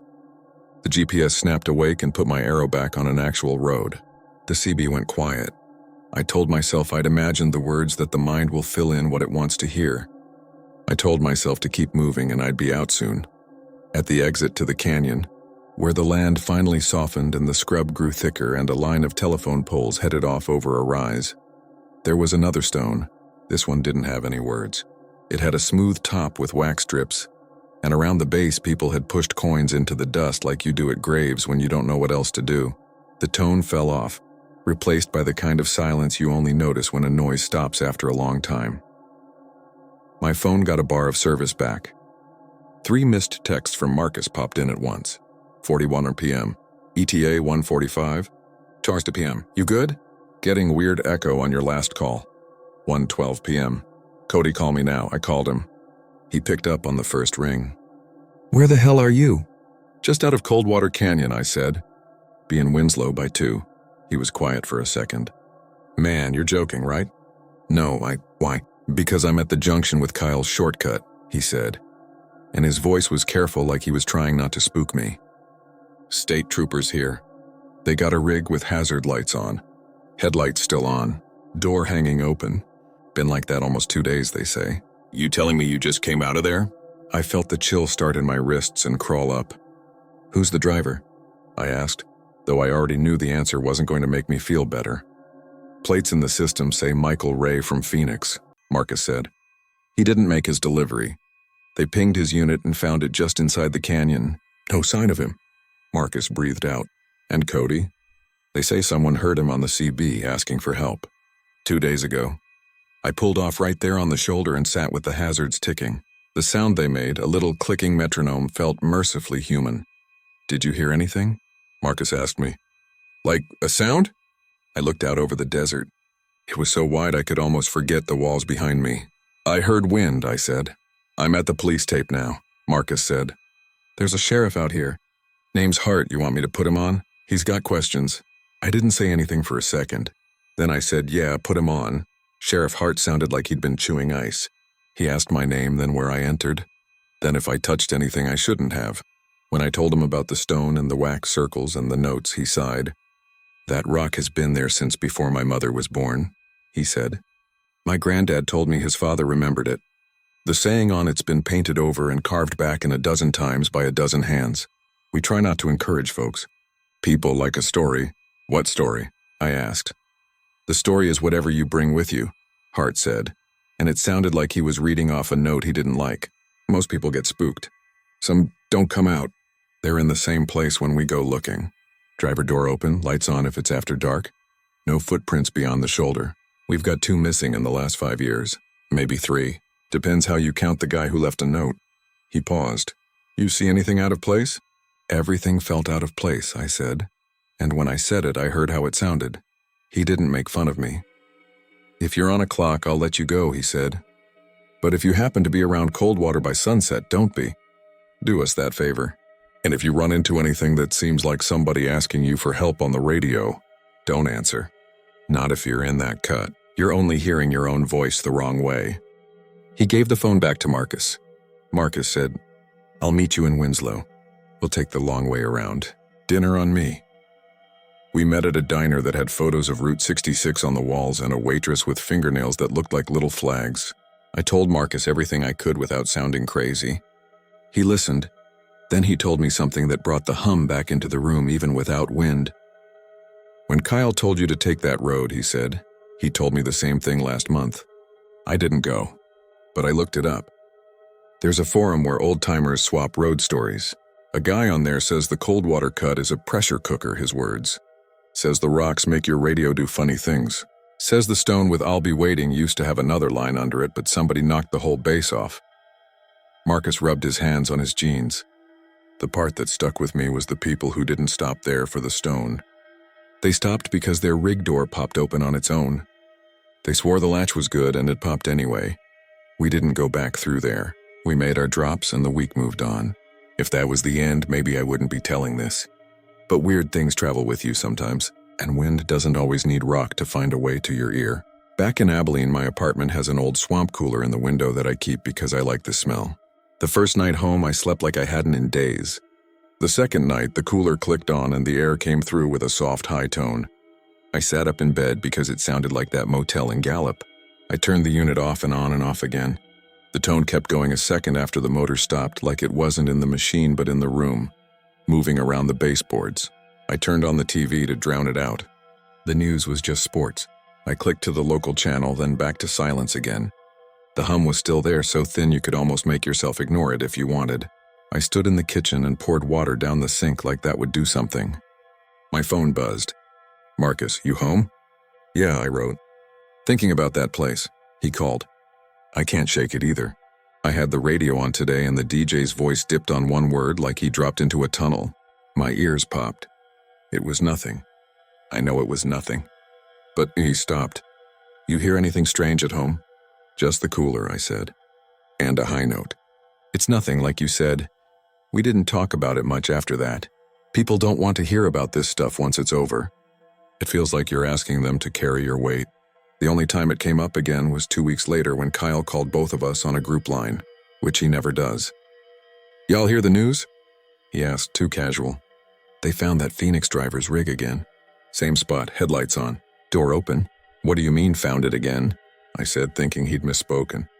"I mean again," he said. "They towed it out 2 days after you came through. Parked it in a county lot. This morning it was back on the shoulder with the hazard lights ticking. Sheriff Hart saying vandals did it." I looked at my swamp cooler, at the little damp pad and the fan behind it. The tone wasn't there right then. The apartment sounded like any apartment in any town. "You sending us that way anytime soon?" I asked. "Not a chance," Kyle said, and he meant it. He'd pushed for the shortcut because some map showed it shaved an hour, and because people like to prove they know the back roads. He swore off it so hard I almost felt sorry for him. Marcus went quiet, then said, "You ever see the grave, Kyle?" "What grave?" Kyle said, all innocence. "The rock with the words," Marcus said. "The one that says, 'I'll be waiting.'" Kyle didn't answer right away. Then he said, "Careful. I saw it when I was a kid. My dad took us through cold water before the newer highway went in. My mom made him stop so she could put flowers on it. Which made no sense because we didn't know anyone there." She was crying. "My dad said, 'Get back in the car.' She put the flowers down anyway. That night at the motel, the AC made this humming." He stopped himself. "You two don't need to hear this," he said, but he'd already told us. "Anyway, don't take that road." My bad for even suggesting it. We said we wouldn't. We hung up. I went back to my couch and sat with the TV on mute. I tried not to think about a thing that waits where wind and stone agree on a note. There's one more part, and this is the one that keeps me up. You know how on certain nights your apartment building shifts and pops and you can tell who else is awake by which floorboards creak? It was late, a week after the calls. The cooler was off. The window was cracked. The building made its old wood noises. Then I heard something else. A sound like a fingertip dragged slow along a countertop. It came from my front door. I stood and listened. The sound stopped like it had heard me. Then my door latch made a tiny, polite click, like someone pressing it down and letting it spring back up. I stepped closer. The hinge breathed. I put my eye to the peephole. The hall light was yellow and empty. No feet, no shadow. Just the hum, faint, far away, coming through that circle of glass like the hallway itself was a narrow cut between canyon walls. I backed away and called Marcus. He picked up on the third ring, sleepy. "Hey," he said. "You good?" "You remember Sheriff Hart?" I asked. He said if someone asked for help on the radio not to answer. How do you not answer when you think it's someone alone in the dark? He understood what I was really asking. We were both thinking of a driver stepping from his cab, boots marking the dust, toe prints ending like a sentence that never finishes. We were both thinking of the polite way the door latch clicked.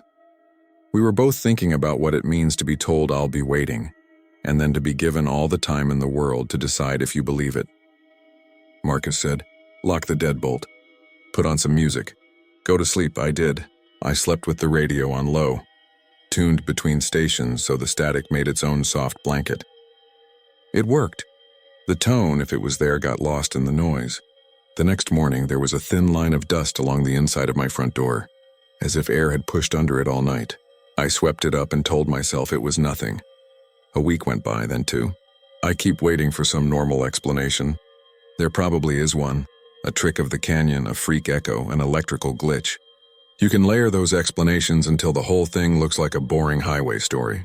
But sometimes late at night, when the cooler kicks on and the world lifts that half step higher, I think about that stone in the dirt. I imagine the wax strips. I imagine the coins pressed into the dust by the same nervous fingers that also touched a map, a steering wheel, a radio knob. Every job has hazards. You learn to respect them. You don't show off on wet pavement. You don't drink when you might need to drive. You don't answer disembodied voices on your CB that imitate you almost perfectly. And if you come around a bend and see a rock that says, "I'll be waiting," you keep going. Because maybe it's a joke and maybe it isn't, and maybe the thing that's waiting is patient enough to follow you home if you stop to see. I don't know what Coldwater Canyon is. I don't know what shape of rock and wind can make a sound that climbs inside your breath and rides it. I just know there's a place between towns where, if you pull over, it feels like the desert turns its head and hums to check if you'll hum back. If you ever find yourself out there, don't. That's the best advice I can give. Don't stop. Don't stare.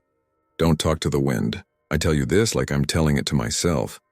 Because sometimes when the apartment is quiet and I feel that polite pressure at the latch, I stand very still and listen for the tone. I count to 3. I tell myself it's my imagination. And I tell myself that on some far road, a 2-second hum is deciding whether I'm really done with the song or not. If you ever drive through Coldwater and you feel something in your chest go high then low, say out loud that you're fine. You're on a schedule. You're heading somewhere with a name. Keep moving. This isn't a place to match notes. It's a place that waits, and I try not to wonder who exactly it's waiting for, or whether, every time the cooler kicks on and the breath in my room lines up with that thin, soft tone, the waiting is for me.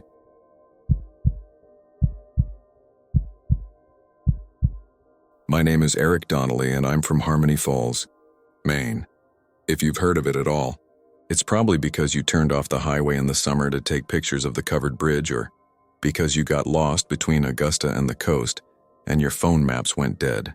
It's the kind of place where people leave their car doors unlocked outside the general store, and you can still mail a letter by handing it to the clerk with exact change. The sound in town is mostly wind through fir trees and trucks downshifting on the hill by the school. The cemetery sits on a rise just past the fire station. We call it Pine Hill. It's older than the town charter. On foggy mornings, the stones look like the teeth of some big animal that fell asleep there a long time ago. I'm telling this because I used to think scary stories were for other people. I don't live that way anymore. I don't sleep great. I don't like basements. I don't like the sound of dirt moving when there's no shovel in it.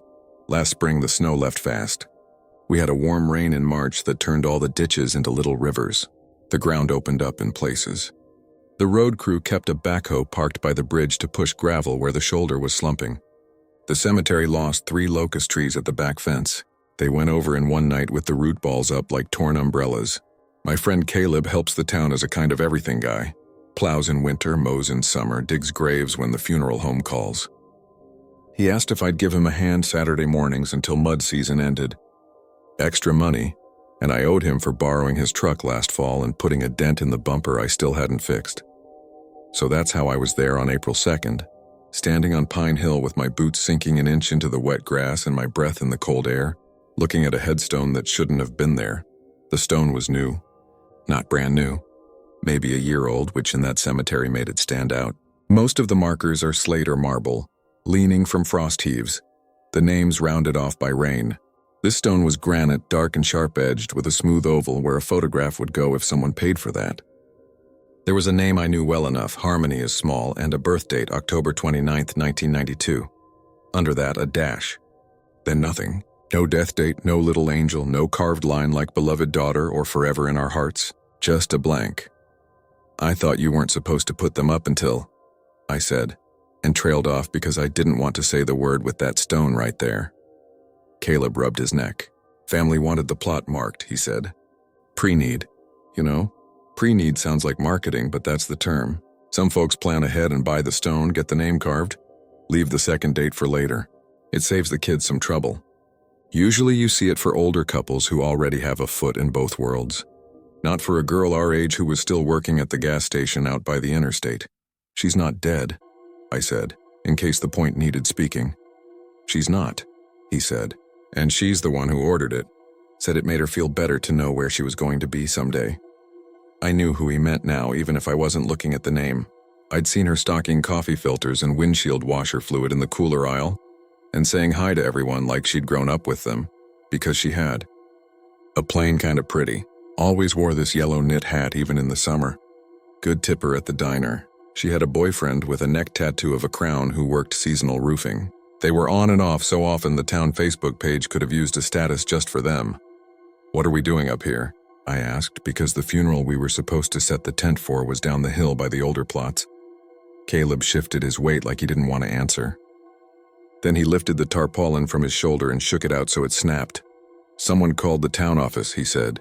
"Said the grave was sinking. Mrs. Delaney asked me to check it." I looked around. The ground was soft everywhere, the kind of soft that leaves mudsies if you stand too long. But he pointed and I saw what he meant.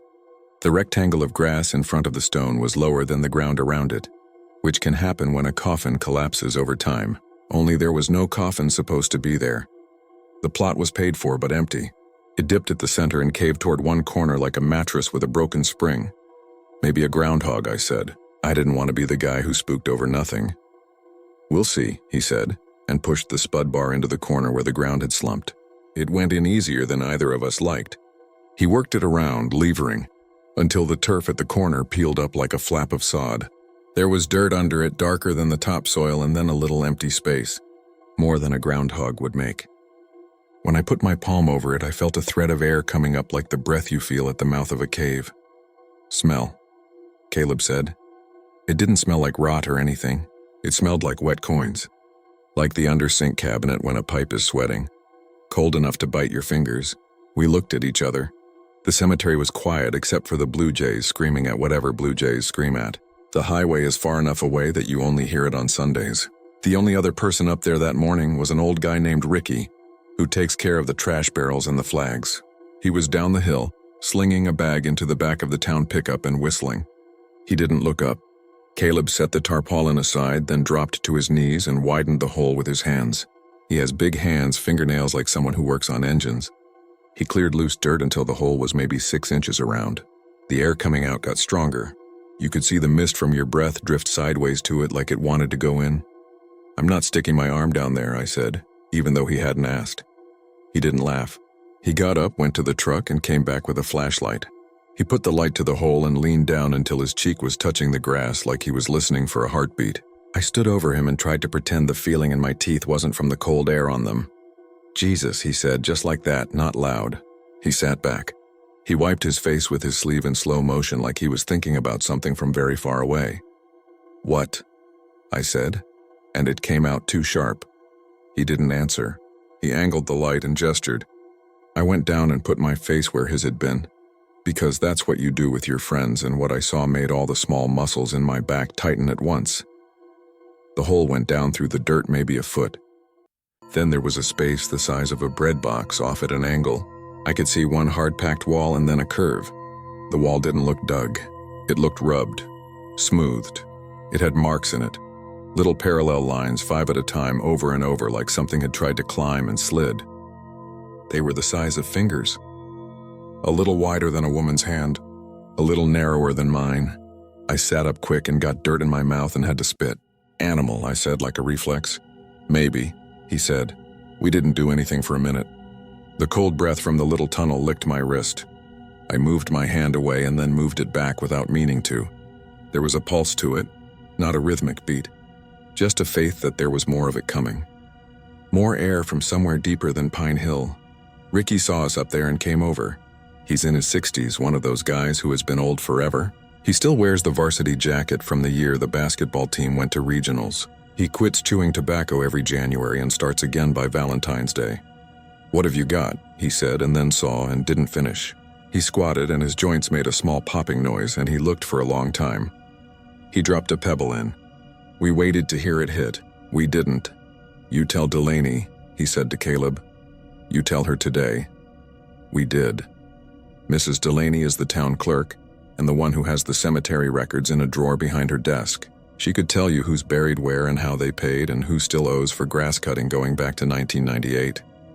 She has gray hair like steel wool and keeps peppermints in a dish. When we told her, she folded her hands on top of the ledger and looked at both of us to see if we were trying to be funny. We weren't. She scratched around in a manila folder until she found the form for that plot. She put her finger on the line with the name and the birth date and the check numbers. She ordered the stone on January 14th, she said. She signed here. Paid in full. They said it March 10th. "Why are you telling me there's a hole there?" "Because there is," I said. "Because there is," she repeated, like the words were heavy and she was rolling them around to see how they felt. She made some calls. The funeral home, the select board chair, the sheriff. By mid-afternoon, there were 4 trucks up on Pine Hill, and the yellow tape they use when a tree is down or they're patching a sinkhole. The sheriff, a man named Hart who never seems to forget a face, came in person, which people noticed because he usually sends a deputy. He walked around slow with his thumbs hooked in his vest. He bent and looked and then stood up and looked at the sky, which had gone from bright to tinfoil gray. "Wind's coming east," he said to no one. They decided to exhume, which was the wrong word because there was nothing in that ground to exhume, but they used it because it sounded official and like someone had a plan. The backhoe operator took off the top 6 inches of grass and soil neat as a slice of cake and set it aside on a tarp. The hole under it yawned. The dirt at the edges had no intention of staying up. It slumped inward in slow-motion slices like a mouth trying to close around a spoon. The backhoe couldn't do anything else without collapsing the whole area. So they brought shovels and post-hole diggers and we went at it by hand. Me and Caleb and the road guys and a couple of volunteers who showed up even though they weren't asked. People like to be useful when something strange happens. It makes them feel like the world is still organized. We dug until we hit the open part. It was bigger than the view through the little hole had let on. You could fit your head and shoulders into it. Not a coffin shape. Not a vault. A tunnel, heading down on a slope you couldn't stand up on. The light fell away fast. When I held the flashlight and leaned in, I could see the marks were everywhere, not just on the wall we'd seen. 4 or 5 lines over and over in little clumps, sometimes crossed by the sharp dash of a nail that had broken, all at a downward tilt. Someone made a joke. "You got moles in Maine now?" Nobody laughed. Ricky stood back with his hands in his pockets and looked like he was chewing gum, but he wasn't. Sheriff Hart said to stop. He called the state. They told him a geologist would come Monday. He said no one was to go in. He set a deputy there overnight, and the deputy brought a thermos and a magazine and parked with his lights on. The funeral the next day, we moved under the elms by the front gate. People looked up toward where the tape was fluttering and the blue and red lights were painting the trees. They whispered after the pastor finished talking, not before. A woman told me her mother had heard humming from the ground last night. A low note like when a train is far away. A kid threw a handful of damp soil at his cousin and got his ear twisted. The mourning dove on the fence called the same 3 notes it always does. The living happened next to the dead like that, side by side. I didn't sleep Sunday. The sound of the tunnel air had gotten into my head. It was the opposite of wind. It felt like when you open your mouth on a cold day and the cold goes in but deeper, as if it learned a new path and could walk it whenever it wanted. On Monday, the geologist came in a state car that looked like a regular sedan with stripes added as an afterthought. She had a ponytail and boots that probably cost more than my rent. She tapped things with a little hammer and took notes. She said words like porosity and karst and subsidence. "You don't have karst up here," she said finally. "Not like down south. You have glacial till. It can slump. It shouldn't tunnel." She put a device at the opening that measured air movement and she wrote the number down. Sheriff Hart asked if it was safe to fill. She said, "If you can." He asked, "Safe for who?" She looked at him and then down the hole and said, "Safe for you." They tried to fill it. Every shovel of dirt we put in slid away. It moved like flour. You could watch it go. It didn't make the hollow thump you get when dirt falls on wood or stone. It hissed. You didn't want to put your hand in to smooth it. I did anyway because there are parts of my life where I do stupid things to prove to myself I'm still in charge of anything. The dirt took my wrist up to the knuckles before Caleb grabbed my forearm and hauled me back like I'd tripped at the edge of a pool. I felt the drag on my skin. It was the weakest kind of current, but it was a current. We left the tape up. We moved the sawhorses closer. The deputy said the reading on the air device had gone up overnight. No one knew what that meant. The geologist went back to Augusta. She said she'd write a report. She told Delaney to call if the hole changed size. That was the advice. Call if a hole in the ground got bigger. The girl whose name was on the stone came by that afternoon. She walked over alone without the neck tattoo boyfriend. She wore the yellow hat. She looked like she hadn't slept either. She stood with her hands clenched inside her coat sleeves and stared at her own grave. I didn't know what to say. I said, "You okay?" Because men here are taught to be practical or shut up. She nodded, then shook her head. "I just wanted to make sure you didn't put me in there by mistake," she said, and her mouth tried to smile and didn't make it. She looked at the empty date. She reached out and touched it like you'd touch your own name if you found it written on a window that shouldn't have it. "It makes me feel safer," she said. It did. She left a little jar candle at the base of the stone and lit it. The flame made the fog around it glow like a halo, and then the wind killed it and she didn't relight it. That night it rained again. Not hard. Not the big hammering rain that makes mistakes and tears up driveways. A slow soaking rain that sounded like rice falling. I sleep in the downstairs bedroom of a house my father left me. The basement is half dirt, half a slab someone poured in the 70s. That night I woke up to a noise downstairs. Not the boiler. Not the refrigerator cycling. A scraping. Far away and close at the same time. I went down with a flashlight, because that's what you do here even when you'd rather roll over and ignore it. I opened the basement door and the smell came up. Not rot. Again, wet metal. Cold as breath. My flashlight beam sliced into the basement and found the floor, the old wooden shelves, the washing machine, the mop bucket. There was a dark line at the base of the back wall where the cinder block meets the earth. It's been there as long as I've owned the house, a stain from old flooding. But tonight there was something else. A thin string of dirt that had trickled out from the base of the wall and made a little fan on the floor. I'm not stupid. I know water finds a way. I know dirt moves. Usually it doesn't move up and out by itself. I stood on the bottom step until my socks went cold. Then I went and got a folding chair and the baseball bat I keep by the back door for raccoons. I sat down there in the laundry soap smell and watched the little fan of dirt. And I made myself put the bat down because I didn't want to meet whatever you meet that makes you swing at mud. Nothing else happened. The furnace kicked. The quiet took turns with the rain. I might have dozed. When I woke up it was 4 a.m. and the fan of dirt was wider. Not a lot. Enough that you'd notice if you'd been looking at it for hours. I went upstairs and made coffee and watched the sky go from washed-out navy to flat gray. When I came back down, the smell was gone. The dirt had dried at the edges like a map of a place that doesn't exist. The next day there were stories. There are always stories when people don't know what to do with a fact. Somebody said their dog wouldn't cross the driveway. Someone else said their well water was running milky. A delivery guy said a deer jumped off the embankment into the road and then ran away dragging one leg like it had stepped in something that held on. Every story kept the teller centered. What they saw, what they did. None of them were about the girl with the granite stone and the missing second date. Not directly, but every one of them bent toward Pine Hill, like the way rain curves in bottoms of windows.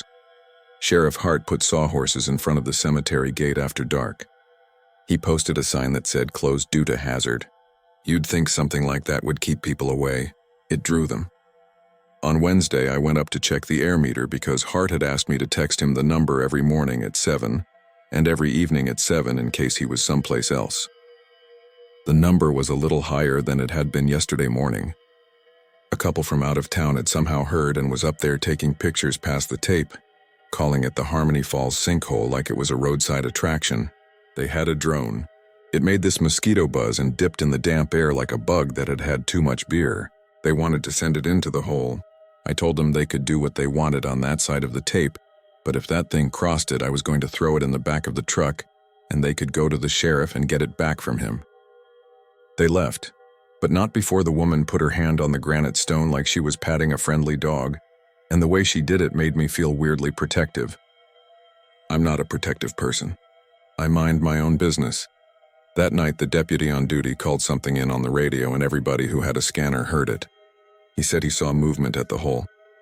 He said he heard something like whispering, except he didn't use that word. He said a voice traveling, like when somebody talks to you through a rolled-up newspaper.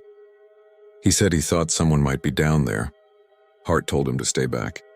The deputy didn't. He put his mag light down and slid on his belly until his head was in the mouth of the tunnel like a kid looking under a couch. He called out, "Hello, hello?" And the people on the scanners repeated it to each other in living rooms and kitchens because we don't have a lot going on after 10 p.m. The deputy said he heard it again. The rolled-up voice. He said, "Ma'am, I can't hear you. Can you say it again?" He said it 3 times. The last time he said, "Who is we?" Then the line went quiet. The dispatcher said his name. He didn't answer. 1 minute later, he came back hot-breathing and said, sorry, he slipped, he was okay. He asked Hart to come up with a rope. He said there was something down there. He didn't say what. The scanners went silent like someone had put a quilt over them. I didn't hear any of that firsthand. It was relayed to me by my neighbor, a woman who feeds the crows. She told me on my porch with a coffee mug steaming between her hands. Her eyes were bright and wet from the cold. They shouldn't have put her stone up yet, she said, like that was the cause of it all. Friday morning, the number on the air meter was higher again. Up enough that the needle had found a part of the dial I hadn't seen. When I leaned in, the air felt not just cold but alive, like it knew when I was closer and reached. The marks on the walls looked fresher, which I realize is me telling you a feeling, not a fact. They had edges that crumbled when I touched them. The dirt under my fingers was damp enough to stick and make little half-moons under my nails. I wiped them off on my jeans and then put my hand back and then wiped them off again, because I couldn't decide which way made me less afraid. Hart asked Caleb and me if we'd sit up there with the deputy that night. Not because we're brave, because we're good at keeping our mouths shut. The fewer stories, the better, he said, as if saying it made it true. We brought a lantern, folding chairs, and a cooler with coffee and sandwiches we didn't end up eating. The deputy was a kid, really, with freckles and the kind of beard that looks like he fell asleep on a grate and woke up with a mark on his chin. He kept blowing into his hands and stamping his feet. We parked the trucks close, aimed so the headlights lit the tape and made it look theatrical. Above us, the stars were getting eaten by cloud. Around 2, the wind shifted the way Hart had said it does. It came east and the fog went white and thick between the stones.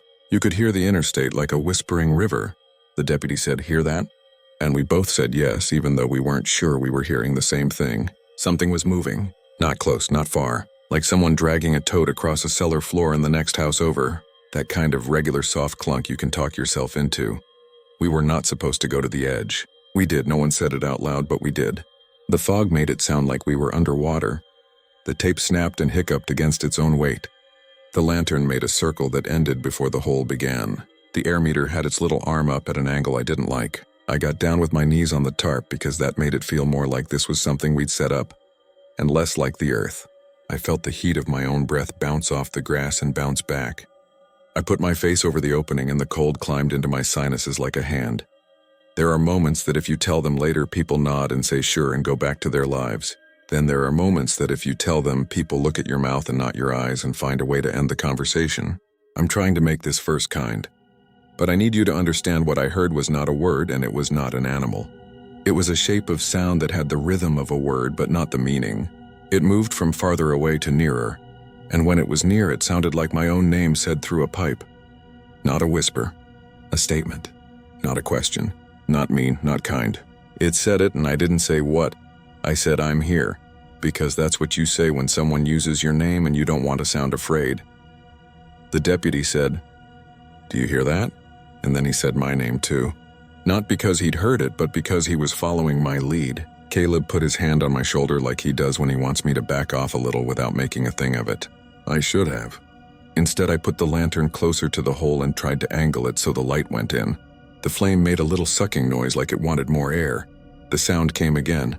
If I had to write it down, I'd write it like a long line of vowels with a rock in the middle of it. It had an echo that felt wrong for the size of the tunnel, like it had bounced around a bigger place before it got to me. I said, "Can you say that again?" and hated that I was playing along the way the deputy had. The cold reached my teeth and made them ache. The lantern flame leaned toward the opening like grass leans to sun. The deputy said, "Back up," but he said it as if he couldn't hear himself. The air meter needle twitched. I used to work renovations. I spent time in crawl spaces and under porches where the spiders are fat from the lives we live above them. I know the sound of something scraping on dirt close to your ear. What I heard then was like that, but multiply it by space. It was a scrape moving toward us through distance. I could feel it in the ridge of my ear the way you feel bass from cheap speakers. I saw movement in the tunnel, which is a stupid thing to say because it's a tunnel. Movement is the point of it. But I saw the dark change shape is what I mean. The edge of the hole made a soft shifting noise like flour and I said, "Caleb?" because I wanted permission to pull back and didn't want to give it to myself. Then something small landed on the tarp by my hand. I flinched so hard my ribs hurt. It looked like a white moth balled up. I leaned and touched it and the cold went into my fingertip like a needle and I jerked back and it unfurled. It wasn't a moth. It was a fingernail, human, with dirt under it, with a crescent of pale at the base. Like the one I'd made when I dug my hand into that wall earlier. Like the one you have if you're reading this right now. I know what a fingernail looks like. "I have them." "Back," Caleb said, this time loud, and pulled at my coat. The deputy grabbed the lantern and rocked back on his heels. The tape flapped and rattled like it was alive. The fingernail lay next to my hand like something someone gives you that you didn't want. Here's the thing that made me decide to leave. Not the nail, not the sound, not the cold. It was the smell that came up then. Not rot, not the wet metal smell. It was laundry. Clean cotton. The very faint smell of that dryer sheet brand that comes in the light blue box. It came up out of the hole and was gone in a heartbeat, but it was there and it was human, and it did not belong anywhere underground.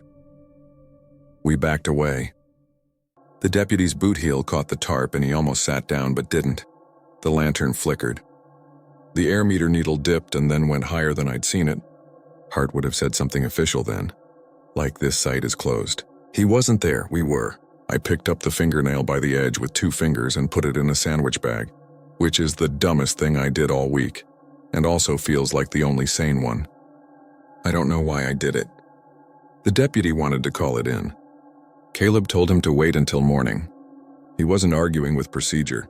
He just didn't want to say what we'd say in front of the hole that heard. Morning came. The fog lifted. The number went down a little like it was tired. Hart came and we told him, and he went stone-faced in the way that means he's thinking how to enter it into a log so it will be real. He took the bag. He didn't touch it with his hands. He looked into the hole and said, "We're done. Fill it." They brought in gravel from the pit behind the transfer station, the kind that has clay in it and holds. It slid away like everything else for a while, then started to bank up and hold shape. We broke the law of backfilling, the one about no trash, because we needed weight. We threw in clean broken block, a tractor rim that had been behind the shed for a decade, some old curbstones from when they redid Main Street sidewalks 5 years ago. The ground rose. It still took what it wanted. We gave it more. The air meter dropped into the lower part of its dial and stayed. We rolled turf back over the top and stamped it down. Ricky said a prayer he remembered from his mother's funeral. He didn't say it like church. He said it like he was hoping the earth would be polite if he was. The girl came back later with the yellow hat. She didn't ask permission. She walked through the sawhorses and stood on the new grass and put her hand on her name again. She said something I didn't hear. She cried without making noise. Then she straightened, took off the hat like she was meeting someone important, and left. She never came back that I know of. She quit her job at the gas station. Someone else works there now who doesn't say hi like she grew up with you. You want the ending. We always do. We want the scene where the sheriff takes the bag to the lab and the tech says it's deer hoof, and we all feel silly. We want the part where a contractor admits he dug a trench to run conduit for the new lights, and broke into an old root cellar, and covered it quick because he didn't want the hassle. We want anyone, to knock on a door and say they did it, and be arrested or laughed at or thanked. We don't get any of that here. Here's what we get. A week later, a sinkhole opened at the far end of the cemetery by the Revolutionary War section, the one with the little flags. It wasn't a tunnel. It was a clean oval that dropped 6 feet and showed the layers like a cross-section in a textbook. It smelled like nothing. They filled it. It stayed. 3 days after that, a woman on Maple Street said she heard knocking in her bathroom wall for an hour starting at 3:11 a.m. She timed it. She recorded it. When she played it back the next day, all you could hear was her cat walking on the tile. The deputy who leaned too far got transferred to the courthouse in Skowhegan. He told people it was for a girl. He told me it was because he hated wind. As for me, I stopped sitting on my basement steps. I hired a guy to put a French drain in and I paid him cash, and then I filled the trench with stone myself, after he left, because I wanted the feel of throwing weight into darkness. Some nights I wake to a smell like clean laundry, and I lie there counting my own breaths until I can make the smell go away by changing how fast I breathe. I still see the fingernail. Not the way it looked, that's easy. The way it fell. The little flip of it, like someone had tried to push through the packed dirt, and it was the only part of them that got free. This is the part that keeps me from telling this out loud at the diner. About a month after they filled the hole and tamped it, and everybody went back to complaining about taxes, I got a letter. No return address. The envelope was the kind you buy in the 12-pack at the Family Dollar. Inside was a single index card. On it was taped a strip of paper cut from a newspaper. It was the obituary column. Not a new one. Old. I know because I recognized the names. Someone had circled an entry with a red pen. Not a name I knew well, just well enough to place. A boy who had drowned at 15 in 2003. The red circle bled into the paper like it had been done in a hurry. Under the circle, hand-printed, were 2 words. I heard. I still have the card. I showed it to Hart. He wrote it up as anonymous correspondence of no investigative value. He said anyone can cut up a paper. He said the town posts a lot of their old issues online now. He said not to worry about it unless I got another one. I didn't. That should be the end. But when I went up to Pine Hill last week to mow around the stones before Memorial Day, the grass at the plot with the new gravel lay different from the grass around it. Not shorter. Not longer. Just like a cowlick. I ran the mower over it and it didn't fix. On the stone under the blank, someone had pressed a thumb. You couldn't see it. You could feel it. The way you can run your finger over a table and know where someone set a glass an hour ago. So that's my story. It's not tidy. It's not the kind where you see a shadow and then find a door and then learn a name. I don't know who put that stone up early or why a tunnel ran under it like a throat. I don't know who was down there, if anyone. I don't know why the air moved the way it did or why it smelled like laundry, or if that fingernail was mine all along and I just needed it not to be. I do know nobody in town found an ending to the tunnel because there wasn't one to find. I know that if you put your ear to certain places, you can hear more than wind. I know that we, the living, do a good job pretending the ground is solid. It is until it isn't. If you ever come through Harmony Falls and you turn too early and end up by the fire station, you'll see Pine Hill off to your left. You'll see stones and flags and a fence that needs paint. If you walk up there on a day that smells like rain and coins and you see a granite stone with a birth date and no second, don't touch it. Don't lean in. Don't put your name into the hole if the hole says your name. And if, against your better judgment, you do all those things and more, and you come away with something small stuck to your skin you can't explain, don't bring it home. Leave it there. Let the earth keep what it asks for, even if it has a name, even if it has to come back for it.